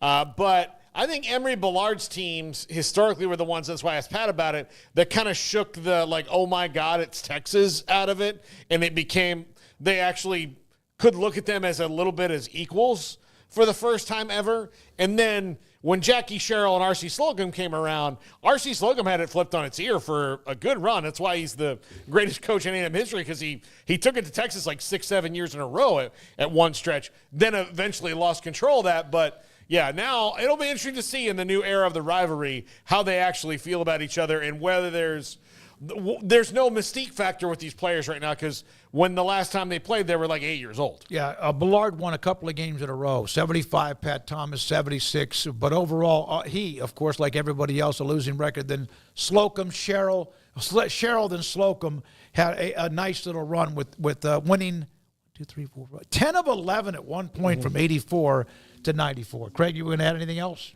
Okay. Thank you to Pat Thomas. Appreciate him for being a part of the show. Did you guys put this next to me for a reason? Yeah. Garrett? I figured you need some emotional support. I did. It's been a long time. I'm not going to cry, but you have the Matt Rules quote, Garrett? This was what he said. I texted him after the game. Yeah, I did. I'm not dropping names, but I did. The cloud that hangs over everything, Nebraska coach Matt Rule, it's gone. This will be the last time we celebrate 6 wins. I hope to God that's true, because it has been forever when they found different ways to lose different games, and a lot of times just got blown out along the way, but they found a way to beat Luke Fickell in Wisconsin on Saturday in front of their great crowd in Lincoln, Nebraska. So that drought at least is over. All right, we have a lot more to get to, college football and more. Craig? Yeah, I just want to talk about that for a second. Luke Fickell in Wisconsin's been a real disappointment, hasn't it? But, yeah, Nebraska, it's good for them to get that win and get back to the postseason, and I'm happy for Matt Rule. A lot of work still to do, but that was a big hurdle to overcome, and they're able to do that now. So, yeah, no more ever since this time, or this is the last time, or we haven't been in a bowl since then. Like, they can finally reset that clock, and I think that's a really important milestone for him and this program as he tries to get them back on track. It's crazy if you'd have told Nebraska fans like 25 years ago they'd be celebrating just being bowl eligible, but that's where you found yourselves, and you needed somebody to dig you out of that, and so Matt Rule's that guy. So excited to see where he can take it. Yep, it was Dana Holgorsen has given them a little bit of a lift with what he's done on the offensive side of the football. All right, when we come back, much more to get to. Around the corner, Phil Bennett. He played in that A&M and Texas series when he was playing with the Aggies. Also, we'll have a couple of pictures. We've shown you the pictures of Kim Coulter and his setup at the tailgates at Texas Tech. And by the way, Tech took care of their business. Baron Morton had a huge game, along with Taj Brooks yet again. We'll come back with a couple of pictures of one of you, the viewers, and your tailgate setup, and much more. And this is 365 Sports. TexasBeefHouse.com. Dang it, I tried to get a couple of, a package of what would have been Wagyu fillets and ribeyes. Last week they had a 2-day auction, and I thought that I got in early. I've learned that let the auction kind of roll throughout the day, even a couple of different days. TexasBeefHouse.com with online auctions coming up all the time. We'll tell you more. In fact, their next one will be a little bit after Thanksgiving, December 4th and 5th. It is the last auction they'll have for 2024. So I got in, and I outbid whoever was there in one of the lots. There was like 40-something lots, from things like brisket or tri-tip to hamburger patties and ground hamburger to all the various steaks, New York strips, and much more. But there's one that had, I think it's 3 Wagyu fillets and 5 Wagyu ribeyes. And I went in there, thought I put in a pretty good bid.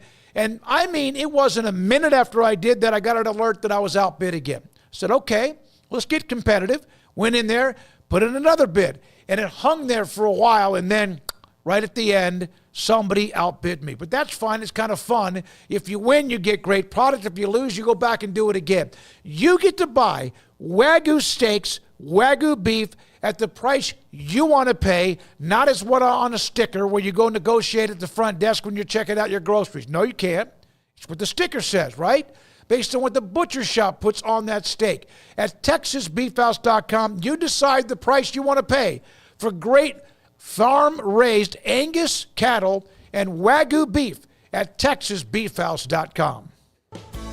Announcing Genco's Car Hugger Special. Right now, refinance your auto loan at Genco and get 3 months of no car payments. Plus, your loan will be automatically entered for a chance to win your next 3 car payments on us. Enjoy 5.19% for 48 months and then skip your payments until 2025. Subject to credit approval and membership eligibility. For more information, go to GencoFCU.org. Member NCUA.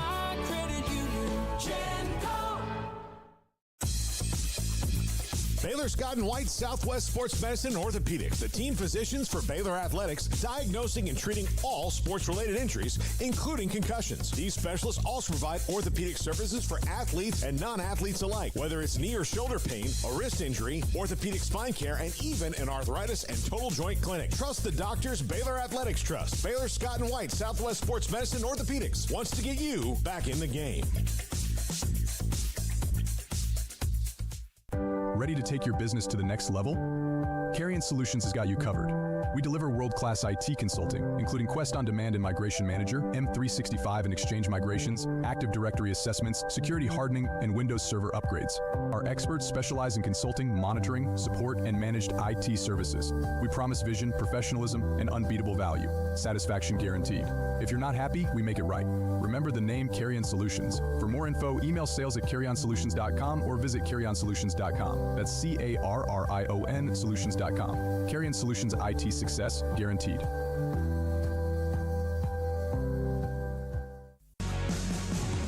This is 365 Sports, powered by Sikkim365.com. The 4 o'clock hour is sponsored by Boozer's Jewelers, the wedding ring store, specializing in custom jewelry and repair, all in-house. Now here's David Smoak, Paul Catalina, and Craig Smoak. All right, a couple of notes. Kim Coulter, as you know, back early in the year, asked for a logo to be sent to him of what we do with 365 Sports. You see it behind us with some of our great sponsors. And then he put up his tailgate section where the tents that he uses with 365 Sports logos everywhere. We don't expect everybody to do that, but that was very nice of him. But we have a lot of you that tailgate. And Retired Stockbroker sent me some pictures of his tailgate setup. Houston, of course, hosting Baylor. That's pretty darn nice. You got the big tent, a couple of others around it. And look at that trailer with those beautiful, beautiful flat screens. And he told me that there are some beer, what do you call it when you, the spigots or whatever, taps. He actually said you have to turn or you have to open the taps from the bottom. I don't understand what he meant by that. It's all, they're kind of backwards. But thank you, Retired Stockbroker, for sharing those pictures with us of the Houston setup that you have outside of their stadium. Andrew is here, intern, Baylor student who's inside the studio. I wanted to say hi to Andrew for being here today, as he will now start to do some things for us here very soon. So Garrett and I have been doing the graphics lately, and we're very novices. And then when Jack criticizes us, it kind of cuts a little bit. It's like, yeah, he's rude. Yeah, it's a little bit. I mean, it's like getting a not like A-B sting, like like a bunch of these things at once. Andrew, when he criticizes, he's more caring about us learning. So that's good. Well, that's no fun. Well, I mean, it does, but like, listen, when what are you, kindergartners or something? I mean, basically. Yeah. By the way, the graphics have looked really nice. I made a graphic when he was here. He came on a Friday. You guys were doing a game. Came on a Friday. I made a graphic. I said, hey, what do you think of this? And he's like, oh, it's good. And then he was like, but here's what I would do. And he then proceeded to I've started to make it like he taught me. I don't know how good I am at that yet, but it's been an education. But he was much nicer about it than, hey, what are you, 9? Well, he wants a job. Yeah, not a paying job, but an internship. We appreciate that. Let's see. Texas has taken a bit of a hit when it comes to who they have played because of the teams on their schedule. Some have been underperforming. Some of them have just not been very good at all. A lot of them have really struggled on offense. And yet, Texas, the number 1 defense in America, maybe they have something to do with that. But I did see this number when it comes to wins against teams inside who are bowl eligible. They have more wins against teams bowl eligible than anybody else in college football. Now, that doesn't mean there's a lot of teams that are like 9-0 and 8-2 or whatever, but they have taken some hits when it comes to their schedule, but they have played a lot of teams. And if you really look at college football, and especially when you see Florida at about 500, Oklahoma 6-5, Nebraska 6-5, USC just went to 6-5 with a win against UCLA. A lot of teams are just around 500. Look at the Big 12 in the midsection. There's a lot of teams that are bowl eligible, but not a lot of them that are 8-3, 9-2. And really, in a way, there's some of that. 3, 9-2 teams are all playing for the title. They're playing for the championship. So yeah, exactly right. So they do have not top 25 wins, but wins against teams who are bowl eligible. Yeah, look, I think that, and it's going to take more than just 1 year, but I think we're starting to see that, there are going to be different standards we have to apply to things. Winning has to mean something. So if you lose 3 games, and even though you might be a better team, well, you know what? If there's a 2-loss team ahead of you that that's earned their way in, then maybe that is. There's got to be different benchmarks. It's about getting the 12 best teams. I think that, you want the 12 best teams, but you also want the 12 best teams that also earned it, because the best is in the very, very blurry way to look at it. Not you, but I'm talking about the 12 best teams, because that's still, even then, is very much up for opinion. Yeah, so, like, the 12 best teams who get in should also have earned it. So it's that metric, because that's the best, is going to have to be, when it comes down to teams who don't win the conference title, you're going to have to do it, but you have to have earned it. You have to have won games. You can't just, wash away losses because one loss is better than another, because there's always examples across college football that are going to be able to stump it. Look, I'll just give you an example right now. Jack sent this to me earlier. Now, Duke is in no way in playoff contention, correct? No. They're in no way. You would not say that they're in playoff contention. What is Duke's record? 7-4. They are 8-3. Okay. Who are Duke's 3 losses to? Clemson? No, they haven't played Clemson. Okay. Miami? They played Miami. Yes, they lost to them. 10-1.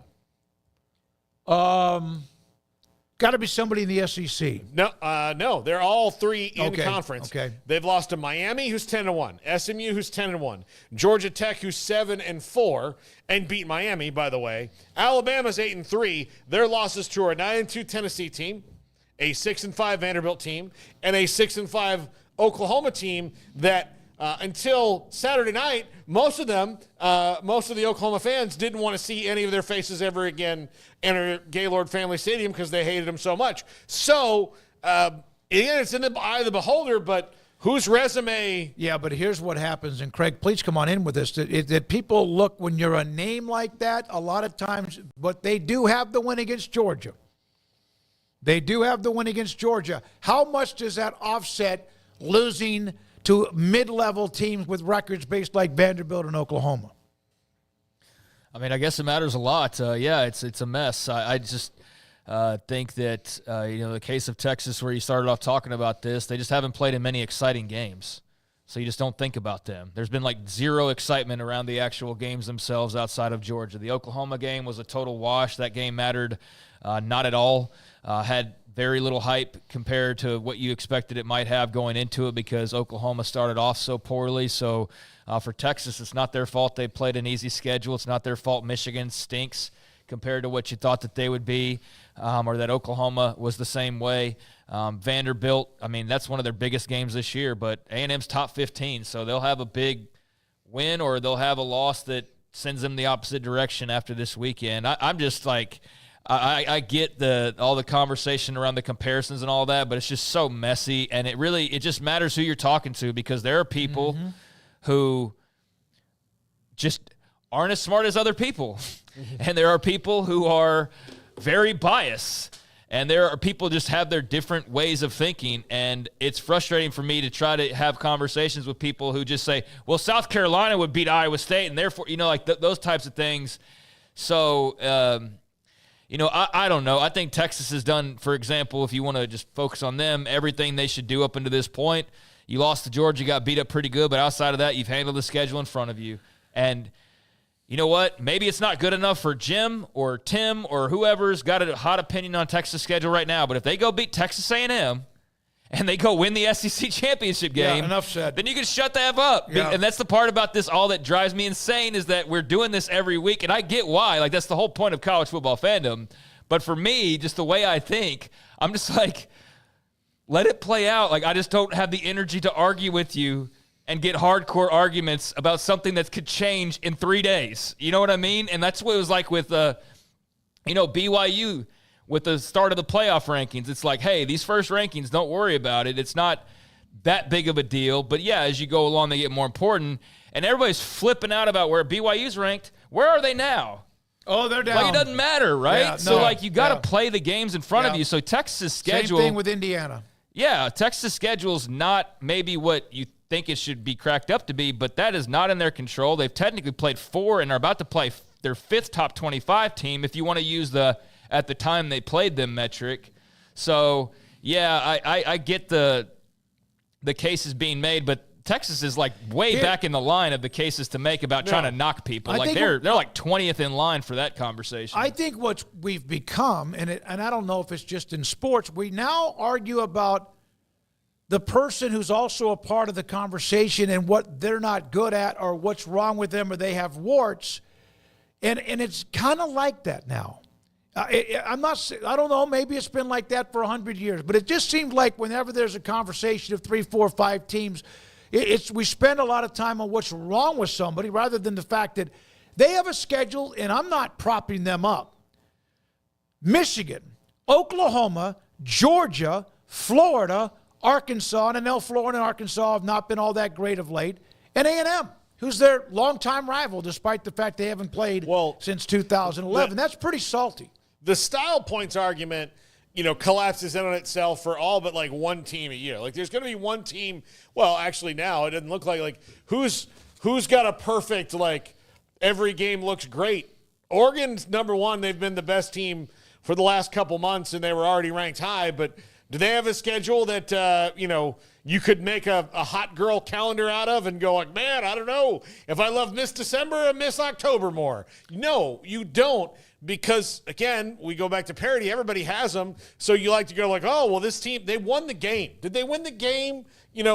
Just focus on that. They only beat this team that's not very good. Like, there's going to be people out there who, should Oregon lose in the Big Ten title game, which doesn't matter because they'll be in, but should Oregon lose, there's going to be people say, well, yeah, they only beat Wisconsin by 3. Well, yeah, everybody has crap days, man. Everybody does. Yep. And the great teams are the ones who win on their crap days. Well, and there are, exactly. I just think there's better arguments to make than worry about Texas' schedule. Yeah. There's a lot of other teams that are farther down that are, the Indianas of the world that you can have that conversation about. My comparison was about Alabama. Yeah, I'm just talking in general. I'm not even talking about what you just said, but I'm just saying, like, in general, like, you can pick apart a lot of schedules, but Texas is not where I would start or even be top of mind whatsoever. They're where they are. Now, if you want to go debate Boise State or Indiana or whoever, they're at the tail end, that's fine. But just for me personally, and I know it's not the most, again, I'll say it like it's like the nobody cares about Houston's offseason plans, right? I know that nobody cares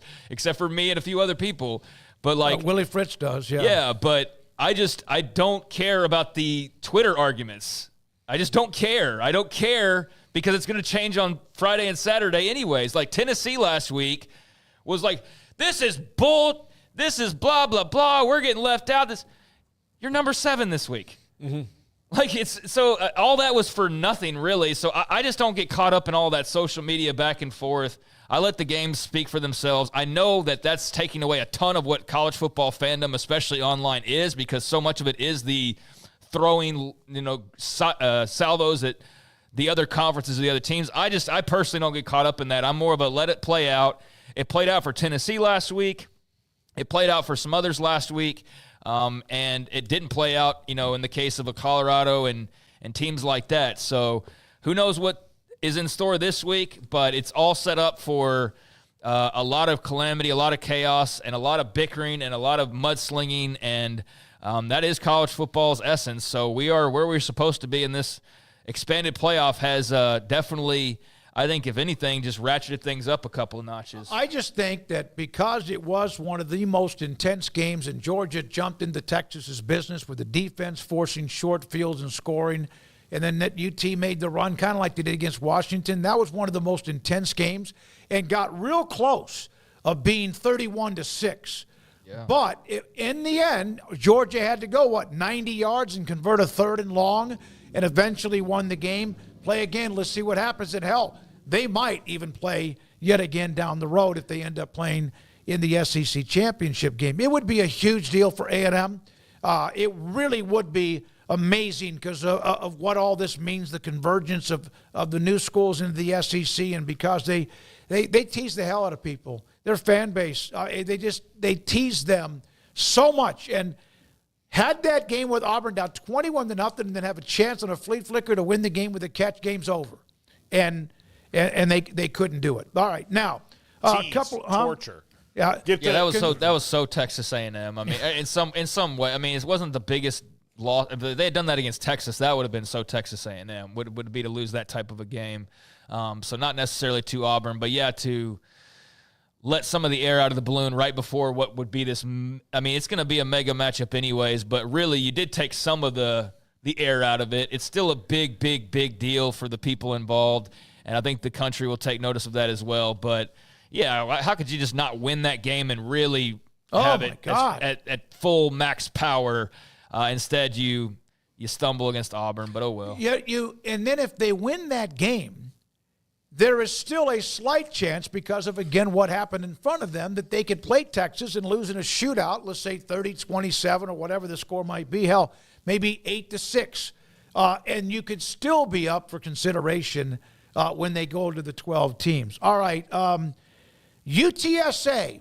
Craig, you brought this up earlier, man. They had a really tough start to the year, and they ended up beating Temple. They have Army this week. They've now gotten themselves on a roll where Jeff Traylor has gotten his team bowl eligible, something we took for granted and probably UTSA fans did early in the year. And Josh McCowan's son, Owen, we mentioned him last week with the Earl Campbell Award and the nominations, has given the Roadrunners a bowl eligible season. They will play Army coming up this weekend, which brings me to this discussion. Oh, no, we got Phil Bennett. Real quickly, off the top of your head, which college program has dug themselves out of a bigger ditch in season this season? Is it Kansas? Is it UTSA's won 3 in a row? Is it Baylor? There's another team that I had on this list of. Kansas isn't out of the ditch yet. No, you're right. Kansas not out of the ditch. I mean, right. They can see that they're almost out of the ditch, but Baylor. Florida. Oh yeah, Florida's probably the one because they're bowl eligible now. But yeah, Kansas is not they can see out of it, but Baylor could still come kick them right back into it. Baylor and Florida's coaches were on a very warm and hot seat, and both of them now are playing really good football. Craig, you got one of those too? I mean, yes, South Carolina's done, there you go. There you go. Excellent job of that. Yeah, Kansas might not make a bowl, so I wouldn't count them just yet. But if they do beat Baylor, which they're now, I think, by some favored to, that would definitely be up there. But, yeah, South Carolina's done a great job. They haven't just dug themselves out of a ditch. They've actually created a situation where they could be in the playoff conversation. And I think, like, for people that want to, like, to be very clear, people that want to go on the chat room and argue about, like, strength of schedule and all that, like, I'm all for that. I'm just saying, me personally, I just don't dive into that, right? I just don't dive into all the mudslinging. I think it's a great part of college football, and part of what I referred to earlier was South Carolina fan doing just that of like, well, you mean to tell me that South Carolina's schedule, if this team played that, they wouldn't have 3 losses, this and that, and he's trying to make a case for South Carolina. But they, too, also, guess what? Don't need the public opinion. They need to go win the rest of their games and have others lose games for that to happen. But they've done a remarkable job to get themselves into a position where the playoff is even a part of the imagination, much less actual conversation. I think Baylor's done a great job. I also think that could feel a lot different if they go get smoked by Kansas on Saturday. So, as good as that 5-game win streak is and what all that's meant and going to the postseason and everything like that, saving Dave Aranda's job potentially. He may have been back regardless, but, I mean, definitely is coming back because they've won a bunch of games. But, yeah, South Carolina's right there, and then Kansas, if they win this weekend, would be right there at the top. UTSA for sure.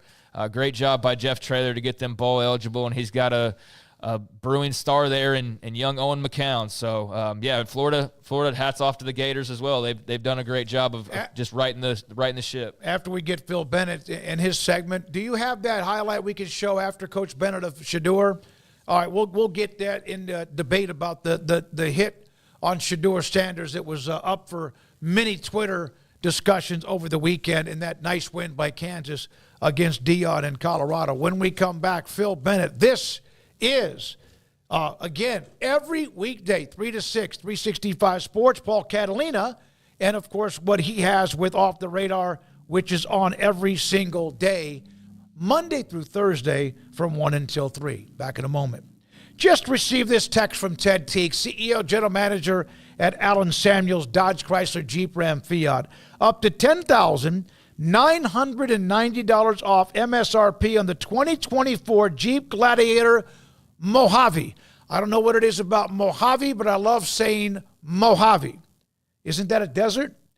22-gallon fuel tank, 3.6-liter V6 engine. This is a text I just received from Ted for right now, 4,500 pounds of towing capacity, 5-passenger seating, dual-zone front air conditioner, removable doors, removable 3-piece hardtop, 8 speakers, a Lynch front suspension lift, Fox shock, and also Dana 44 axles.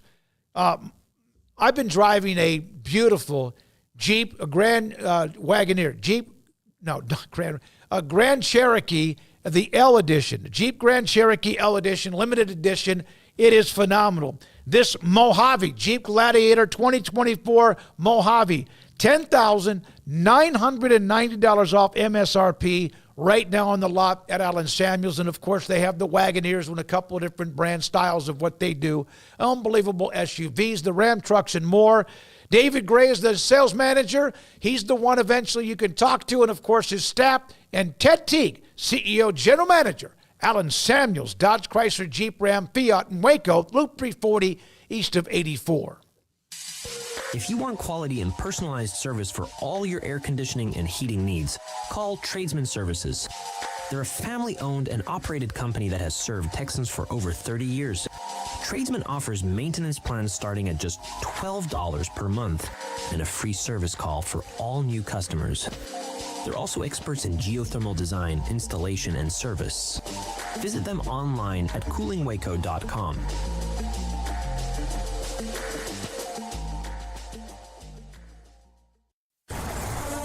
Get ready ready, Baylor fans. The ultimate game weekend experience awaits you at the Baylor Club. Kick off your weekend with our Friday Night Live pep rally. With live entertainment and special appearances from the Baylor Spirit Squad, it's the perfect way to start your game weekend with a roar. On Saturdays, don't miss our Knox Hall tailgate. Enjoy delicious food, ice-cold drinks, and great company as you gear up for the big game. And after the weekend's excitement, wrap it all up with our famous Bear brunches on Sundays. Don't wait. Make your game weekends legendary with a Baylor Club membership today. There are 26 letters in the alphabet, over 600,000 words in the dictionary, and just 3 of them said together can change everything. Let's order pizza. Those 3 words lead to dough made from scratch and 3 fresh signature cheeses that blanket golden crust in a heavenly melt on Marco's Pizza that'll blow your mind. So visit marcos.com to order and stop by Marco's Pizza in Belmead, China Spring, Woodway, and in Robinson. Marco's. Pizza lovers get it. With so many companies and policies out there, it gets so confusing shopping for insurance, and I never know if I'm getting the policy that's right for me. Luckily, I met the team at the Niche Group Insurance Agency. With the Niche Group, you can go to one company and get access to coverage options from many insurance carriers, and you get to speak to a real person about your specific coverage needs. With the Niche Group, I know I'm getting the right coverage at the right price. If you need insurance, talk to the experts at the Niche Group at 1-800-258-8302.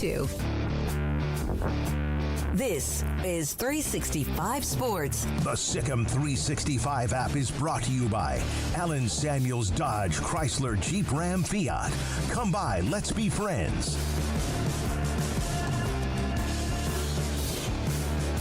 Oh my goodness, it's a Monday in the 5 o'clock hour, and he's not a good friend, he's a great friend. He's one of us, Phil Bennett, longtime college football coach. Phil, was it 46, 44? How many years did you coach in college? I know 1 year in Irving in high school. Right? I broke a couple of years off, but it was right at 44. 44 years. 44 seasons. So a lot of great football players with the number 44 on their jersey. All right, so I'm going to start with this because A&M and Texas are playing. We had Pat Thomas on. PT. That was my teammate. Yep, and he told me one time, I don't know if we can believe him, but you can also confirm this, that he one time stood up Earl Campbell in the 75 game, and Ed Simonini then hit him and fumbled the ball, and he's a tough nose. As a defensive back, he would come up and smack you in the mouth. PT was about 5'9", and he would mow you down.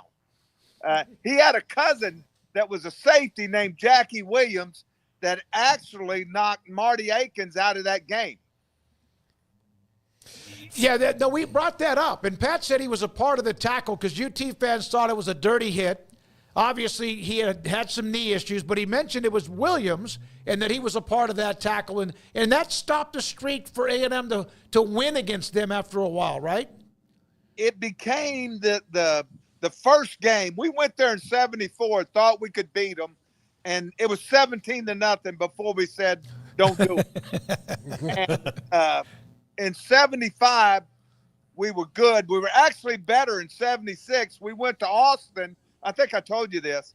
And it was Darryl Roll's last game. We beat them 27, I think, to 6. And so that's when A&M's run sort of started. You know, that group, I play golf, and I want you to meet him with Bubba Bean, who's a good friend of mine.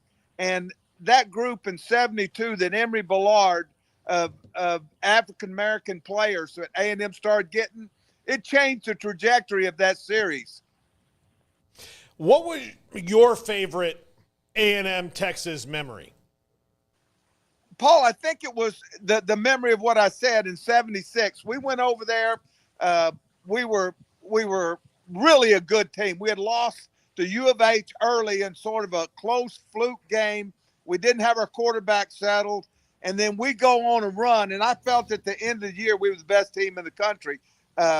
Oklahoma won the national championship, but we had this George Woodard. We got defensively, we were outstanding. We played Florida. You know, back then there was only about 10 major bowls.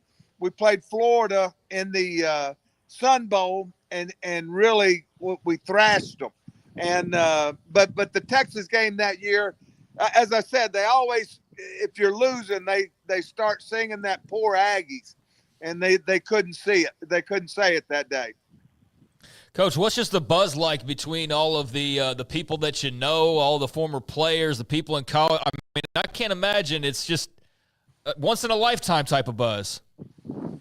One of the things, Craig, that's happened is that A&M and Texas have a great rivalry. I regardless of what people say, there's so much mutual respect. Two great universities, 80 miles apart, wonderful programs. And they haven't played for 11 years, and it's been somewhat political. And they should have kept playing regardless of what league they were in, because it was unfair to the fans that they didn't play. I always said the older generation, meaning me, we always thought, hey, regardless, we should play them. The younger generation thought that DeLastas was sticking his nose at us and saying we're better. It wouldn't have mattered. Just play, just like Pitt and West Virginia did. But I just think it's such a great rivalry game. We used to play it on Thursday, on Thanksgiving. And I wasn't going to go to the game, but so many of my friends and teammates, they said, you're going. And so a friend of mine has a box, and I'm going to go watch the game from his box. I think they're doing you a good service as friends, because, I mean, that's going to be something unlike anything else we've seen in college football in quite some time, to see that reignited. Now, as far as the teams rolling in here, Texas outside of Georgia is perfect. Quinn Ewers may be a little bit banged up. It's kind of foggy on how healthy he is. But A&M, my goodness, 2 out of the last 3 losses at South Carolina, and then that humdinger on Saturday night. What'd you make of that loss to Auburn, and just kind of the way these two teams are entering on Saturday, or if that even matters? I think both of them maybe had a little bit of a pre-big game jitters. I watched the Texas-Kentucky game. I didn't think they were real sharp either. I thought A&M made an unbelievable comeback. I thought they showed a lot of character and came so close to winning. And I think if they played 5 times, they would have beat Auburn 4. I think the matchup of the game is going to be really good, because I think A&M has speed on defense. Texas does a lot of perimeter run stuff, so they'll match up well there. The key for A&M is to be able to play the vertical game that you or whoever's the quarterback at that time is going to play. They struggled early in the game against Auburn defending the vertical pass game, and they're going to have to do a better job with that. And they're going to have to do the same thing. I think A&M can move the ball on Texas. I think Texas defense is good. I don't think it's dominating. I think a lot of their stats come from who they played. And I think Colin Klein can do some things that do some damage to them. Do they know what they're doing with Marcel Reed? Obviously, there's been the back and forth with the quarterback play. I see explosiveness occasionally, and then I just see nothing for like 2 or 3 series. Well, Smoak, he had 300 yards passing and 70 yards rushing with 1 tip ball turnover. Trust me, that game, he played well enough to win, in my opinion. I think he's dangerous, and I think he's going to get better and better and better. I don't think for a minute they would ever come back with playing the other quarterback. Yeah. That question, I think, and like anything else, I think that Colin is finding out daily what he can do and how well he can do it. And I really believe that this matchup, I think he can be a star on Saturday. I take it back. You're right. I did not realize he had that many yards total offense on both passing and running the ball. It got kind of frenetic there at the end. But doesn't Texas have great speed on defense that will also match what Marcel Reed might be able to do? I think Texas is athletic, and I say this again, and I'm not saying it because I'm an Aggie, but I don't think they've played a team that can do the things that A&M can do, even with A&M's best back out. I look at Texas against Kentucky. And if Kentucky doesn't turn the ball over, that's going to be a tight game. They ran the ball. They found creases. They threw the ball when they had to, when they put the other quarterback in, the freshman quarterback. Did you watch any of that game? I did a little bit, yeah. And they started torching Texas vertically down the field. This receiver, number 3 for A&M, has gotten better. I think that Walker, number 9, has gotten better. Now, last week, for some reason, their tight end wasn't involved in the pass game. But I really think this is a game that can be a really exciting football game. I want to go back to the end of that Auburn game. Do you think that they got a little bit tight with their play calling there in overtime? They made a couple of, like that speed option to the short side of the field is fine when you need like 2 yards. But when you need 6 or 7, you really are kind of playing into the advantage of the defense. Well, Paul, what happened was that was a blitz check, and Auburn showed an all-out blitz, 0 blitz. And if Marcel made a mistake, which he did, he should have stayed with the call because it was a bluff, and they baited him into running the speed option, and Auburn did a good job of making a play. And that was, if you remember, that wasn't in overtime. That was after they got the turnover that could have been the biggest play. If they could have gone and scored there, it had never been in overtime. Coach, I guess elsewhere, Baylor 5 wins in a row. Kansas 3 straight top 25 wins. Could have had 4 if they finished the job against Kansas State. It's setting up for a game that I don't think many people really felt much about, but now you got 2 teams that are really streaking. Your thoughts on the Bears getting a gritty win down in Houston and now setting themselves up for this showdown with KU? First and foremost, I didn't think we played great at Houston and still won, which tells you a story. They found a way. Our quarterback threw 3 picks, only threw for 200 yards. Our running back averaged 3.7 yards a carry, 28 carries. Our defense played good. We got 4 takeaways, found a way to win, which was exciting. I think without question, Craig, the 2 best teams that are playing right now in the Big 12 are going to play Saturday in Waco. I think that Lord knows if either one of them would have handled their business earlier, this could have been a huge game, besides being a huge game for both of them now, but it could be very significant in the championship. Phil, when you were there at your time at Baylor, obviously Oklahoma State was good. Oklahoma was good. You were good. And then West Virginia had their stretch too. And there were Kansas State where you coached at one point. TCU was really good. Is the conference now just basically almost like it was there, or were there better teams at the top during that time than you see now? I think athletically we were better from top to bottom. I mean, you say it. You had us. The teams that were down, unfortunately, were Texas. Texas was down a little bit.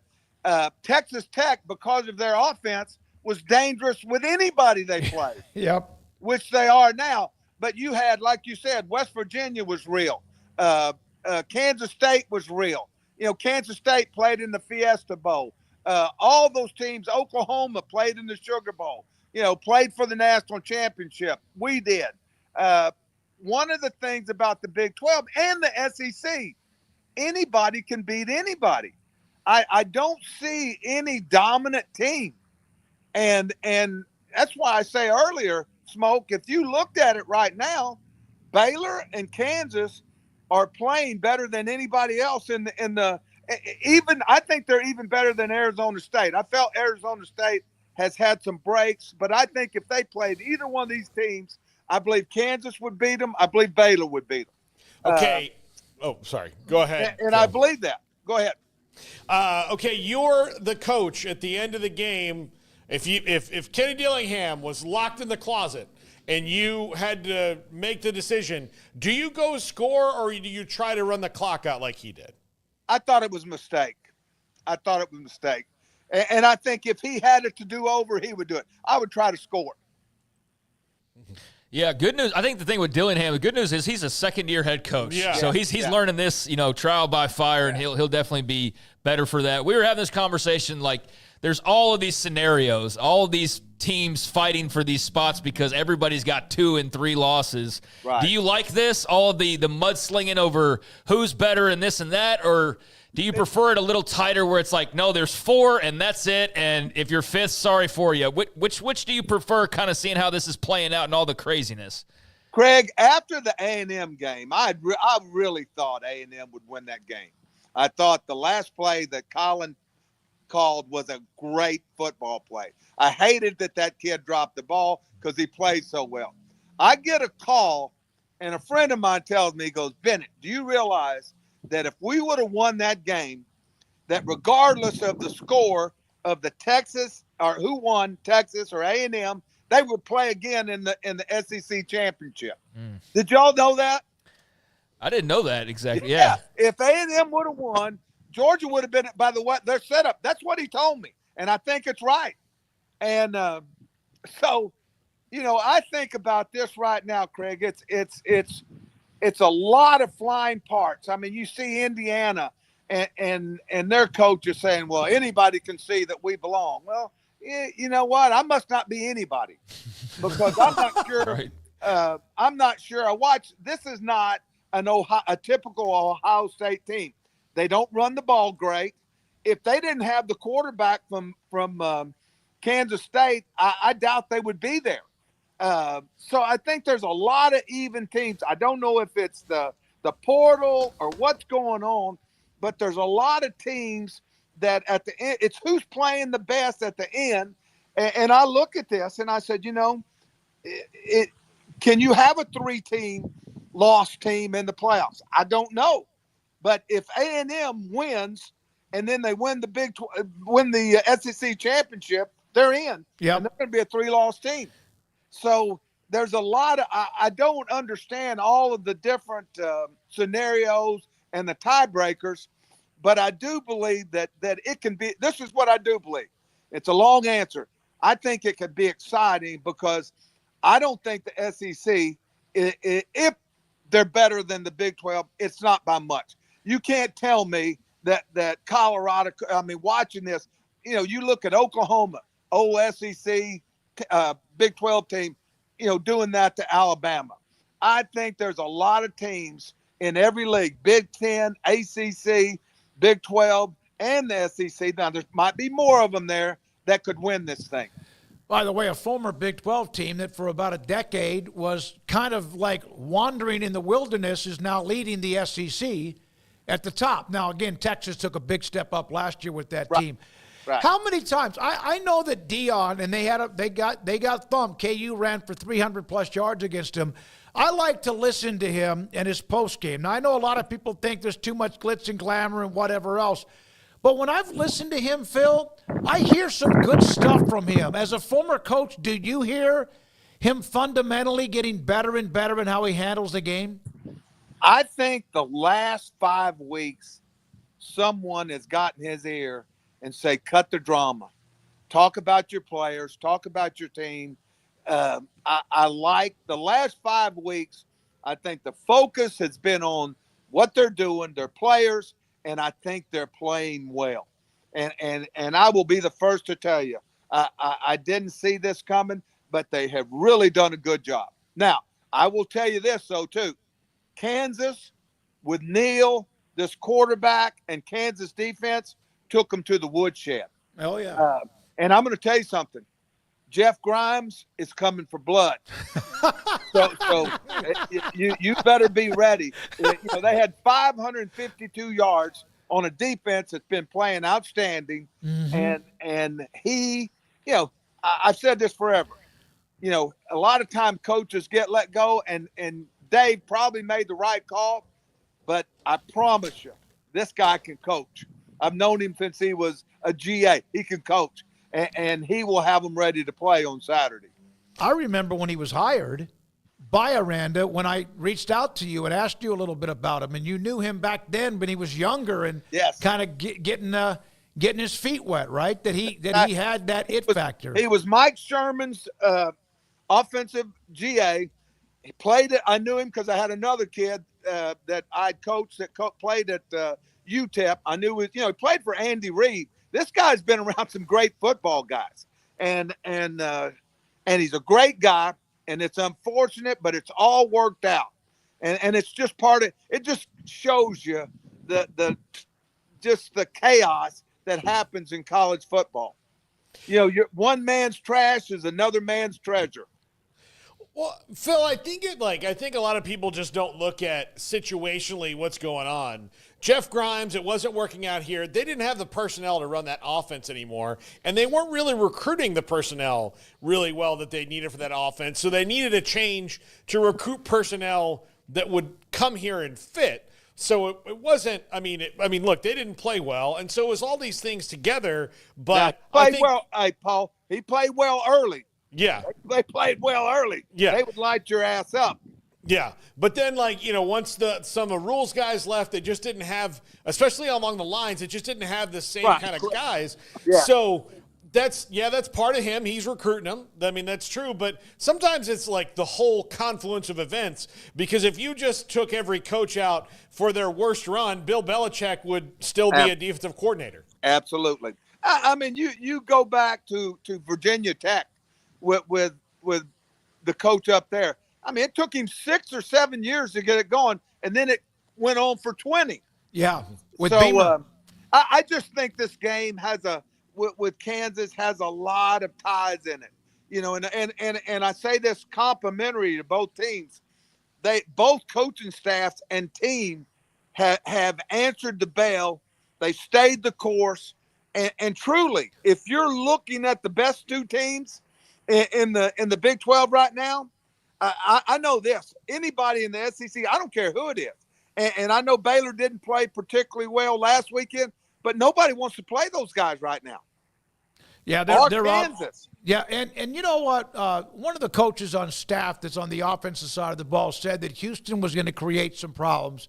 I don't know if it was the coverage that Fritz came up with, or they knew they would have. They ran the ball well enough, but only 3.1 yards per carry, but they still run it pretty well. And Sawyer, hey, I mean, he's carried him. It was good to see the defense maybe get him. I saw a note from Snacks Johnson, was at Baylor, went to Arkansas, came back, and somebody said something about, hey, the defense picked up the slack, and he goes, we owe them some. Like the defense owes the offense a few of those. I thought that is how I thought that was the best part of it, is that defensively they had 4 takeaways, which they hadn't got, and when they needed to get stops, they did it. And listen, and people came out. That was the largest crowd that U of H has had all year. And granted, Baylor had a lot of support. So, I watched U of H just tear Kansas State up down there. Could not stop them. And that's the thing that I thought was really good with that. All right. So how emotional is it in College Station this week? It's emotional. It's a lot of people say this, and I say this very gingerly. When I came, and I could have gone to Texas, and I came to A&M because I saw something happening with Emory Bellard, and I saw guys. There was a new vibe here. They were letting more girls in, and things were, starting to happen. I like the small town.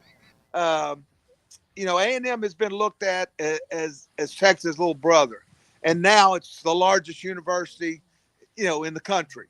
And if you go I don't know, you could do the math. Somebody told me if you go from 1975 on, I think it's almost 30. I mean, it's almost 50 years. I think it's pretty close in wins and losses.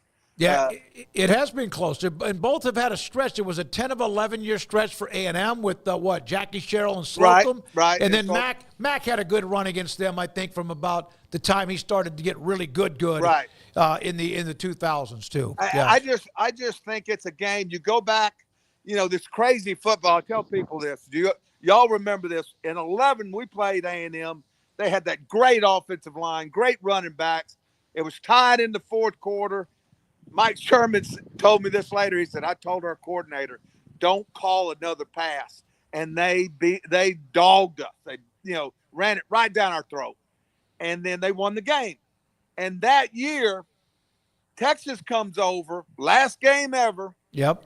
Beats the Aggies on a field goal on a very controversial late hit that got them down there. And they're all full of piss and vinegar. And then they come to Waco the next week, and we beat them like they stole something. How about that? Yeah. Oh, my God. I can tell you're excited about it, man. Hey, I love the fact that you went to A&M because they started to let girls in. That was the best part of Hey, but I'll tell you this. My wife was a Sam Houston graduate. Now, my first wife was a A&M graduate, but I told her I made a lot of trips to Waco, Huntsville, and Austin. It was a road trip in the spring. You're the best, man. Enjoy where you are in that suite, in the 110,000 or whatever. Texas has a little bit of what has always been, even when Mac started to struggle, they are on the road in big moments or games like this, they seem to play loose and easy. Yeah, it'd be interesting. I mean, they're definitely capable. Mm-hmm. I just have a feeling it's going to be one of those memorable games. I hope so. I think it's just great the fact that we're talking about it and you get to go watch it. Phil, thank you, buddy. Thank you, guys. SMU ACC, Phil Bennett on A&M and Texas's team he's coached. Arizona State is going to play, it looks like, for the Big 12 title. Another school that he was there when he was there, they were bad time for SMU. And Phil, they're now playing for the ACC title. Kansas State still alive. Oklahoma just had a win against Alabama, and A&M and Texas coming up this weekend. Yeah, it wasn't taken into consideration when talking about A&M, the fact that they fumbled their way out of the SEC title game potentially. I wasn't even thinking about that when we were talking about them earlier. Like, oh, that's so typical A&M. I was just thinking about that in general, not even the SEC championship part of it. But, yeah, they could have booked that on Saturday and just made it even more A&M-like for it to finish that way, which I'm not saying to try and dig at Paul, but I know that when I say it, not even intentionally to him, it just hits him right in the soul because that's what Aggies have dealt with forever. I maybe better understand than most because I was a Red Sox fan. It's very much like feeling like it was before 2004, where not only do you – it's one thing to have a team that just loses all the time because you can kind of be like, well, they're just how it is. But when you get right up to, like, you have those seasons that are right up against the door of the goals. Like, they're right there on the front porch ready to pick up the prom queen for a date, and they just crap their pants on the porch. You're like, well, not going to the prom again.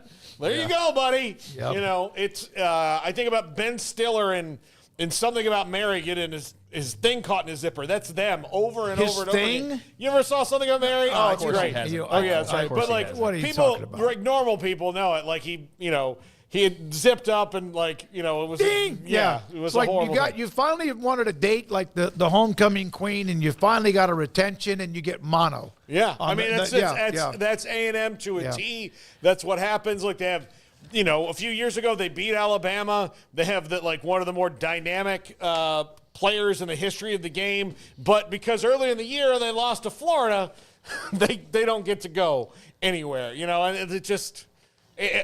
They find ways. They find ways. And then, they start out a year, they'll be 7-0 and rolling along. You're like, oh, my gosh, this team for sure is winning 10, 11 games, 8-4.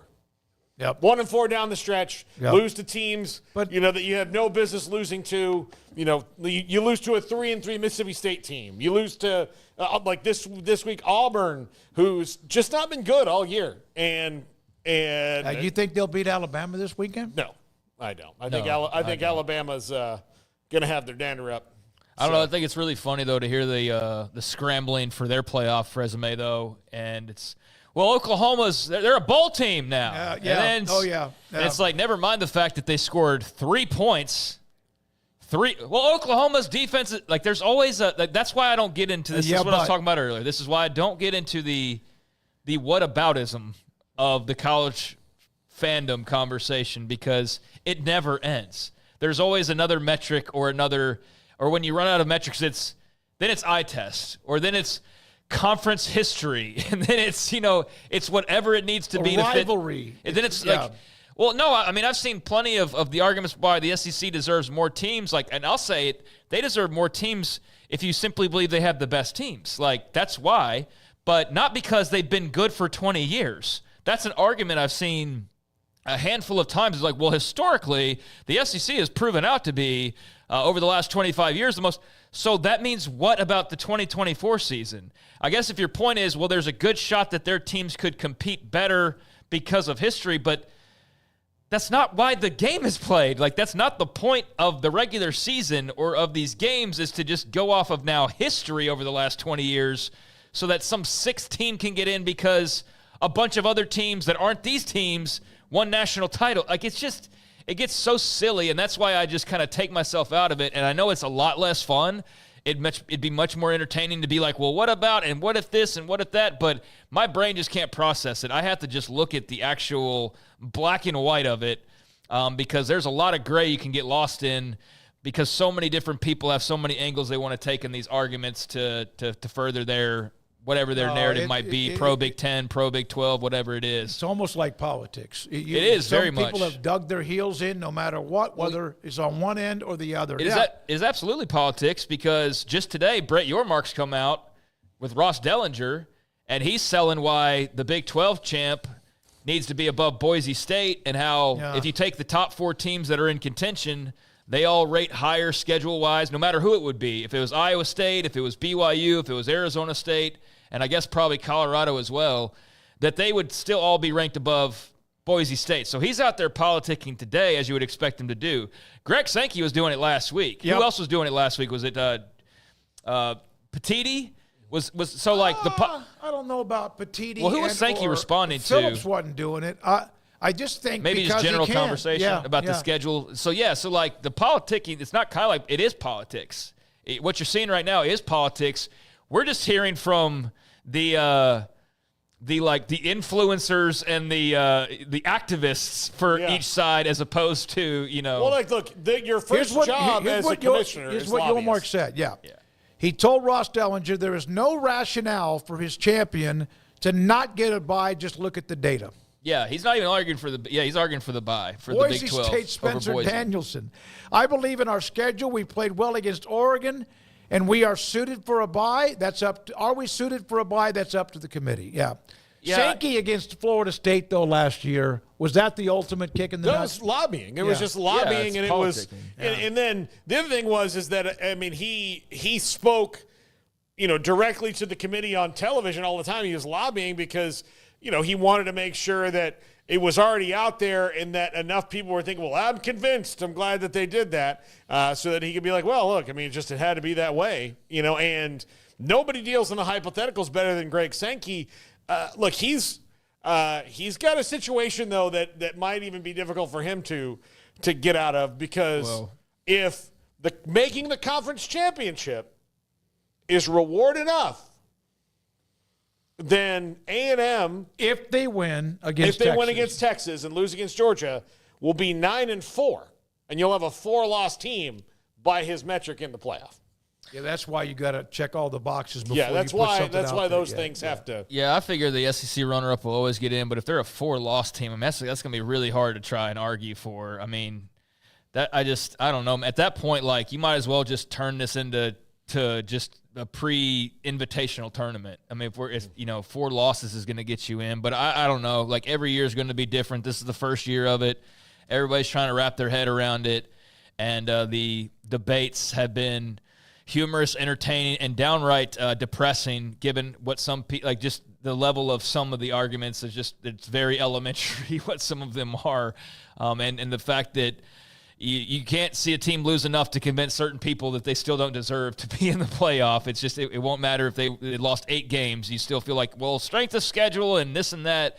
So it's been crazy just to see probably what has amounted to thousands of arguments over the last 2 weeks that I've seen on social media of all different shapes and sizes and corners of the globe here in college football world. So, man, it's something to really just kind of enjoy and also sort through. But I think I like it. I think I like this. Oh, no. Let me tell you something. Okay, I was going to ask this question. If it was 4, how many teams would be available to get into the 4? Now, last year, remember, there were like 5. Well, it'd be a really mess. They're very lucky that it's 12 this year. Because how many would there be? You would have Ohio State and Oregon for sure. I still think Georgia would be there because of who they are and because of some of their wins. The top Oregon would be in there. Ohio State would be in there. Texas would be in there. Penn State would be in there. Notre Dame would be in there. Miami. They're 10-1. Yeah. I mean. I get it. I'm just me and you. If it's a 4-team playoff, they're getting the nod over Georgia if they win out. I don't know if they – that's okay. Maybe they would. Yeah, I think you'd have to. If Georgia wins the SEC, if they win this week against Tech and win the SEC title, you think that team would win in a 4-team playoff debate in the committee over Miami? Well, I think that would be the problem. That would be where he finally hit the wall. It's like, well, Greg, look, you. And there's no Cam Ward's not hurt. You don't get to just push Miami out of the playoff like last year. Okay, that means, again, Georgia, if they beat Georgia Tech, beat Texas, or let's say it's Texas, that means you beat them twice. Well, see, that's where, I don't know. That knocks Texas out of it because then Georgia would jump them. But I think if you're talking about a 4-team playoff, this is where, and plus, like, that's what I'm trying to get to is like, so right now, 4-team playoff. How many teams have a chance? Yeah, so that's what the conversation is. So you'd have Oregon, Ohio State, Texas, Penn State, Notre Dame. All of them have 1 or no losses. Georgia's 9-2, Tennessee's 9-2, Miami's 10-1, SMU's 10-1, Indiana's 10-1, Boise State's 10-1. Yeah, there's some of those aren't going to get in. I know, but they're all 10-1. I agree. I'm not disagreeing with you. With 2 weeks to play. Yeah, you're right because I keep thinking that's why we fast forward then some of them are going to play each other. That would knock some of them out. That's my whole point. Yeah. It's like we sit here and go like, but what like if Oregon and Ohio State going to play each again, other, maybe, right? Huh? Oregon and Ohio State are going to play again. Yeah, exactly. Yeah. So that's like we bend our brains in some of these conversations, and that's all I'm referring to. I love when chat goes crazy and all their hype. Like, do that. Oh yeah. Me personally, I just don't get caught up in that because I know that, yes, Oregon and Ohio State are going to play, and that's an elimination game. So I don't feel the need to argue, but Ohio State is blah, blah, blah, blah. Like, we know that's going to get settled. Now, in the SEC, it is messier. For the Big 12, it's messy. But there is 2 weeks left to play, and the conference championship game is guaranteed to, have some pretty big names squaring off with each other in some elimination-style games. It'll be great because Texas, Georgia would eliminate each other if, in fact, Texas beats A&M. Ohio State, Oregon eliminate each other. SMU and Miami would eliminate each other. Right.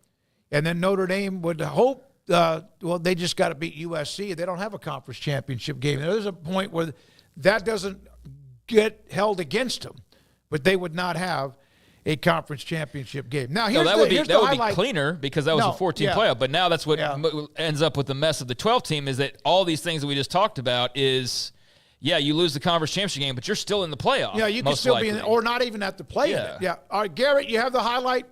So this was the game. I saw this, and I may have a different take. Listen, I understand. Here's Shadur. Oh, and he is going right to the knee. All right. I would say that on Miller. There we go. There's and he is going luckily, right to Shadur's legs gave way, right? So it was a flip, a somersault in a way. Is there anyone that will defend that hit? No, not here. That was a cheap hit. No, I saw some random online coach who was praising that hit. Yeah, I saw it was some random trainer or whatever, influencer trainer type person. I don't know their name. It was just in passing that I saw it, but I saw the comment of oh, great hit or something, and then had just a throng of people attacking him for saying great hit. Based on the fact that his legs did not get stuck in the ground, his knees did not get shredded like Willis McGahee or anything else, did it look worse than it was? I'm not trying to defend it. No, it did not look worse than it was. It's bad. The fact that it would get a penalty was to me egregious because that was a cheap shot. What did he do that was a penalty? I mean, I'm doing devil's advocate. I mean, went low. All right, well, you can't go high. Well, yeah, I get that the rules are stupid, but like he intentionally went low when Shadur didn't have the ball. Okay, play it again, Garrett. I'm not defending the hit. I'm just Dean Miller. Oh, and he is going right to the knee. It's Dean Miller. Okay. Oh. I don't even think it's debatable. Right to the he's knee. going in head first, head down, right into his knee. Like, yeah, that's a dirty hit. Okay. Yeah. I mean, look, here's the thing. It's a dirty hit even when you were allowed to hit low. Like, even in the old rules, it was a dirty hit then. He was not doing that to make a tackle. He was doing it to hurt him. I hate to do this, Garrett. No, I don't. Play it again. It's Dean Miller. Oh, and he is going right to the knee. Okay. I wanted to see something. Craig, you're shaking your head at me. I'm not trying to. I just wanted to see where. Hold on. Let me finish. Yeah. I was playing it because I wanted to see whether Shadur was even anywhere near possibly trying to maybe run with it. He was not. He was throwing the football from the beginning. No, I was just saying for someone who was not advocating that it wasn't a dirty hit, you sure had a strong feeling about it. But no, I mean, look, you can't hit above the head. You can't hit above the shoulders. You can't hit in a lot of places. I get what they do in the NFL about hitting a guy low in the pocket because of what happened with Roethlisberger, right? Yeah. They made that rule up. Carson Palmer. And I get that. I understand. I just wanted to make sure that we just didn't see it. Oh, my God, that's a dirty hit. No, I mean, because we don't know who the kid hit him, but we sure know Shadur Sanders. Well, look, here's the thing. I'm not saying that the kid's a dirty player. In the heat of competition, you do stuff sometimes that's dirty. I mean, it just happens. But I mean, that was not in any way to stop the play. The ball was long gone. Shadur was completely defenseless, and he went low. It was a dirty hit. Everybody pretty much in the chat crowded the helmet on a defenseless player. I never even thought about the fact that his helmet may have hit him in the knee. I just don't think it's question. Yeah. I think it's 100% clear what that was, and it's not anything against the guy. I don't think he was probably malicious, but it is what it is. Like, and I mean. You're not defending it, but you're also saying a lot of like, well, if you can't do this, that's not the point. The point is, like, those are the rules. I think it's a part of, well, what I saw initially was that's a dirty hit. I don't think it hurts to at least look at it multiple times. I was wanting to see it. I never did look at it this way. Was his helmet down? Yes, it was. Was Shadur in a position to maybe stop and run with it? No, he was not. He was in the midst of actually basically all but airborne throwing the pass. Yeah, I mean, it just I just watched it. Kim Coulter, I thought it was far and away the blankest cheap shot in the last 5 years. Yeah, I mean, I thought it was pretty clear cut. It's a good call, and again, nothing against the player, but yeah, I don't think there's really much of a debate here, honestly, from my end at least. All right, shot block, Smokey. That's one of the things. Roughing the passer, regardless. There was no flag. That was what. And I think it's because he went airborne and there was nothing. Thank God his legs weren't stuck in the turf because that would have been possibly over for Shadur and his legs. And that right there in itself makes it a penalty, at least at the minimum. The tackler was even surprised that he hit anybody. He had his head completely down. Yeah, he's staring at the ground. Yeah, I mean, that's even more dangerous. That's how you do end up just nailing a guy right in the knee and ending his season and hurting his rookie season in the NFL and all of that jazz. So, yeah, I mean, I think if you had an argument, you're like, how did they not see it the same way? But how did they not throw a flag? That's the argument we should be making is how is that not a flag?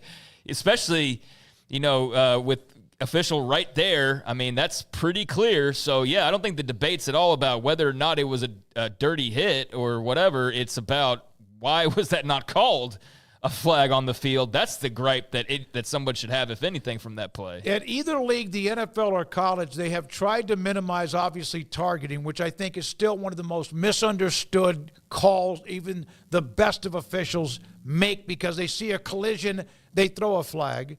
And they've also tried to minimize anything below basically the knees because of how a cleat could get stuck in the ground, grass and or otherwise. But there was one thing that was brought up, and this is not because of the head. He led with his helmet. He went below the knees, and that could have been a disastrous injury. The tackler, Daniel, the tackler himself could have hurt him with his head hitting the knee and could have knocked him out. So there we are.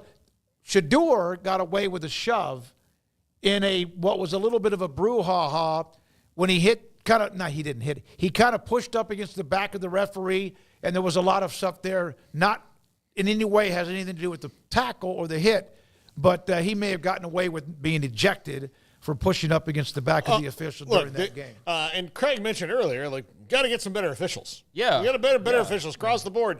They can solve it by figuring out that you don't need conference officials. You need, Well, that's overall. the big thing. That's what I don't know who said that. Was that Brando or somebody? I don't give him credit if it wasn't his idea, but whoever it was that said that you need to strip away these are Big 12 officials. It's been me for a long time, but whoever. Yeah, but these are Pac-12 officials. Well, they call the game this way, and these are Big 12 officials, and they call the game. There should be they call games differently. Yeah. Everybody should call the game the same way. It's the same set of rules. It's the same everything outside of your officials. So therein lies some of the problem you see during bowl season and some of these games when you have the neutral officiating crew. It's that shouldn't be that should never be a wild card in the outcome of who the officials are. And I know that extends to the NFL, oh man, we got that crew.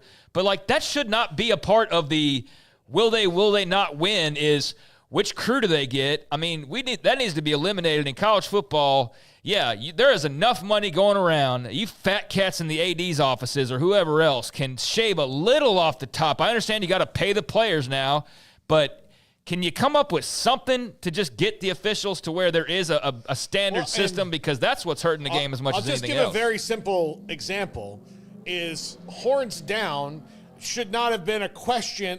If it's a penalty in one league, it should be a penalty in the other. Right. If it's not, it's not. It should not have been a question that it was or it wasn't.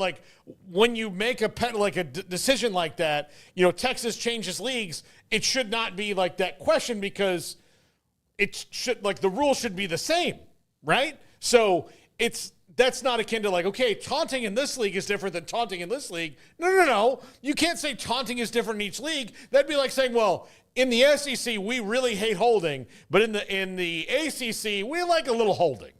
You can't do it that way.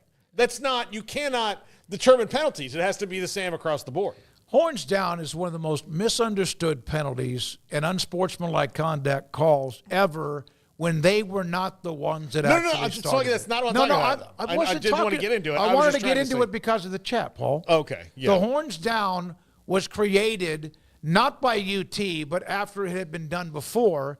And so I just wanted to make sure clarification because I could see that flaring up. No, I'm not trying to get into the debate over whether it is it I think it's fine. I think anything other than a middle finger is fine. My point was, I could give that as an example because I know it was a penalty in the Big 12 and it wasn't in the SEC and they had to answer to it. And I said, that's taunting. It's just taunting. You can't just decide pass interference is. We like it in the Mountain West. Yeah. You can interfere in this league. You can't. Well, you can't. Well, baseball used to have two sets of umpires, right? The American League strike zone, the National League strike zone. They combined them all together because they broke the union, and it works pretty well. That doesn't mean there still aren't umpires that are a little bit on the edge. Joe West is retired and Angel Hernandez is gone, so it's gotten better just because of that. All right, when we come back, and by the way, Dusty Lear on Twitter asked for us Garrett, you too, to do our top 12. We will not be here most of the week. We'll be here tomorrow, but for us to at least, as of now, tomorrow during the show, if we have time for a segment to do what we would rank among our teams 1 through 12 based on the last weekend. This is 365 Sports. Ideal MRI in the Central Texas marketplace. I was at an orthopedic doctor today as I continue to try to figure out, is there something that nobody or somebody's missing when it comes to my hip? It's not painful. It's not where it shuts me down. But there are times when I'm like, golly. If I'm playing golf and I go to line up a putt and I'm crouching behind the ball, between the ball and the cup, there are times I can't do that, and there's sometimes I do it, it doesn't hurt me. I've had injections in my back. So today I went to an orthopedic surgeon and got a couple of x-rays just to see if there's anything structural. There's not. But I knew that because the MRI at Ideal MRI the last couple of times I've been there also shows nothing structural other than my lower back is kind of a mess. And so they do an amazing job and cost $497 or less, Ideal MRI every single time. It's not $1,000 or $1,500, which it can be. The average MRI is $1,100. At Ideal MRI, it's $497 or less, and their state-of-the-art imaging machines like nobody else's. It's or as good as everybody else's. Rob Maxey and Ideal MRI, Dr. Maxey and his partners have put together a great business to help you get what you need to see along with your doctor at idealmri.com. If your business is like most, you need things done quickly. But if you're still tying your critical applications together on multiple shared public networks, you've probably been feeling the slowdown. And that's no good for business. A private UPN fiber network can get you and your business moving at the speed of light. Whatever you need, we can build it. Internet, Metro Ethernet, Waves, dark fiber. We deliver custom private networks and are focused on business customers only. Our next generation 100% fiber optic infrastructure offers you low latency and ultra scalable bandwidth with speeds up to 100 gigabit to run your critical applications. Your connection won't be limiting your performance anymore. It's diverse and scalable, so it can grow and change as your business grows and changes. And with a secure carrier-grade private network, you'll have all the reliability you need. Contact UPN today to learn more. Fast just got faster.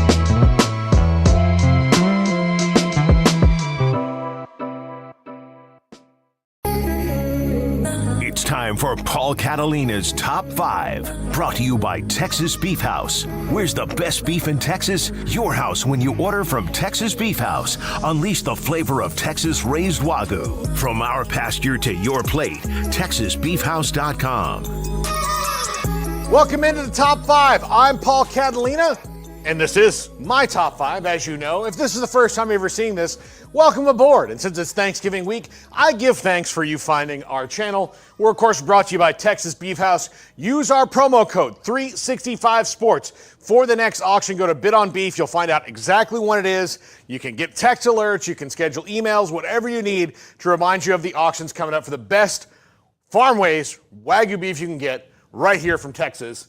This week, Week 13 awards. Number 5. The Assassin Award goes to Kansas.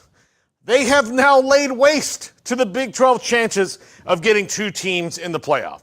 That was already slim going into the year, but Kansas, having beaten BYU and Colorado and Iowa State in 3 consecutive weeks, and I know I got those out of order, all ranked teams, Kansas is still, by the way, under 500 at 5-6. Plays Baylor this week with a shot to go to a bowl game. Kansas is finally playing like the team we thought they were, but they have given the Big 12 a nightmare tiebreaker scenario with a bunch of teams that could wind up in the Big 12 championship game, and the Big 12 just needs status quo to happen this week. But God, it's probably not going to, because the Big 12 is anything week to week but status quo. Number 4, the DOTE Award goes to Texas A&M.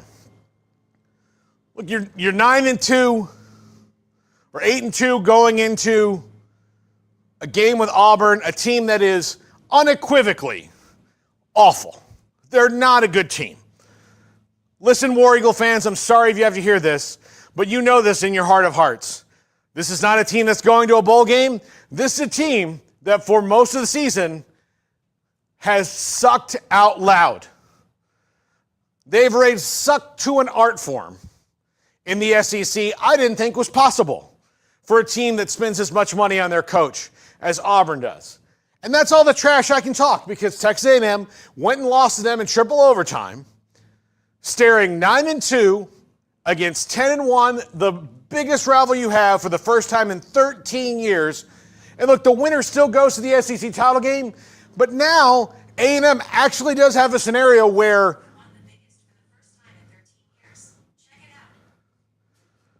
all right, thank you, Siri, for shouting that and interrupting me. But 4 losses. 4 losses could happen for A&M, and then the SEC has a really big problem because making the championship game was a reward enough. But they could have 4 losses and maybe be in the playoff. I don't think that's going to happen, but they've set themselves up for a very difficult scenario, beating Texas and Georgia in back-to-back weeks to guarantee their spot in the playoff. Also, sorry about the lawnmower that keeps going by and Siri shouting. Not my favorite day. Number 3, the He Still Got It award goes to Gaylord Family Stadium. Oklahoma shredded Alabama. Now, did they shred Alabama's playoff hopes? Maybe not. When you're the college football Vatican in Tuscaloosa, you sometimes have sway that others don't. We'll see. Alabama should be out of the playoff, but we don't know. We don't know yet, but not only was that the best game that Oklahoma's played all year by far, Alabama rolled into a place that's as intense as it gets in Oklahoma, another blue blood stadium, and got punked. And good for you, Oklahoma. Good for you, because that crowd, they found their inner Hulk the other night, and it was electric the entire time. They tasted blood in the water from the first quarter on and only gave up 3 points to Jalen Miller on Alabama. That was impressive. Number 2, the Better Luck Next Time award goes to Ole Miss, who has, by all intents and purposes, been knocked out of the playoff. They've lost to 2 very mediocre teams in Florida and Kentucky is actually below mediocre. Florida is exactly that. And I know it's surprising that Florida even got to mediocre this year, but that's another topic for another day. But Ole Miss had a lot of swagger going into the week, and then DJ Lagway and the Gators defense played really well and beat Ole Miss in the swamp. Ole Miss now out of the playoff for all intents and purposes, and Alabama should be too, because the resumes are very, very similar. Alabama's got that win over Georgia, which might be keeping them afloat. Ole Miss doesn't have that kind of they also have a win over Georgia. So they have similar resumes. Everybody's talking that Ole Miss is out and Alabama's not, but Ole Miss doesn't have the name and the cachet that Alabama. So better luck next time, Ole Miss. And number 1, the Julius Winfield Award goes to Kansas running back Devin Neal, 287 total yards, 4 touchdowns against Colorado, and what was really a thumping. Colorado was never really in that game the way that you thought they would have been. And why did we name this award after Julius Winfield, Sam Jackson's character in Pulp Fiction? Can I say what's on his wallet, guys? I can't say what's on his wallet, can I? I'll say it. There you go. We're going to have to bleep that out, but Emery said it. Emery said it, and Emery gets to bleep it because he's the one who edits these things. But yes, bad mother, you know what? That's what Devin Neal was the other day. Holy cow. Holy cow. I think we can leave it at that. That's going to do it for the top 5. Remember, tomorrow's our last show this week. We'll wrap it up right now. All right, Paul, thank you very much.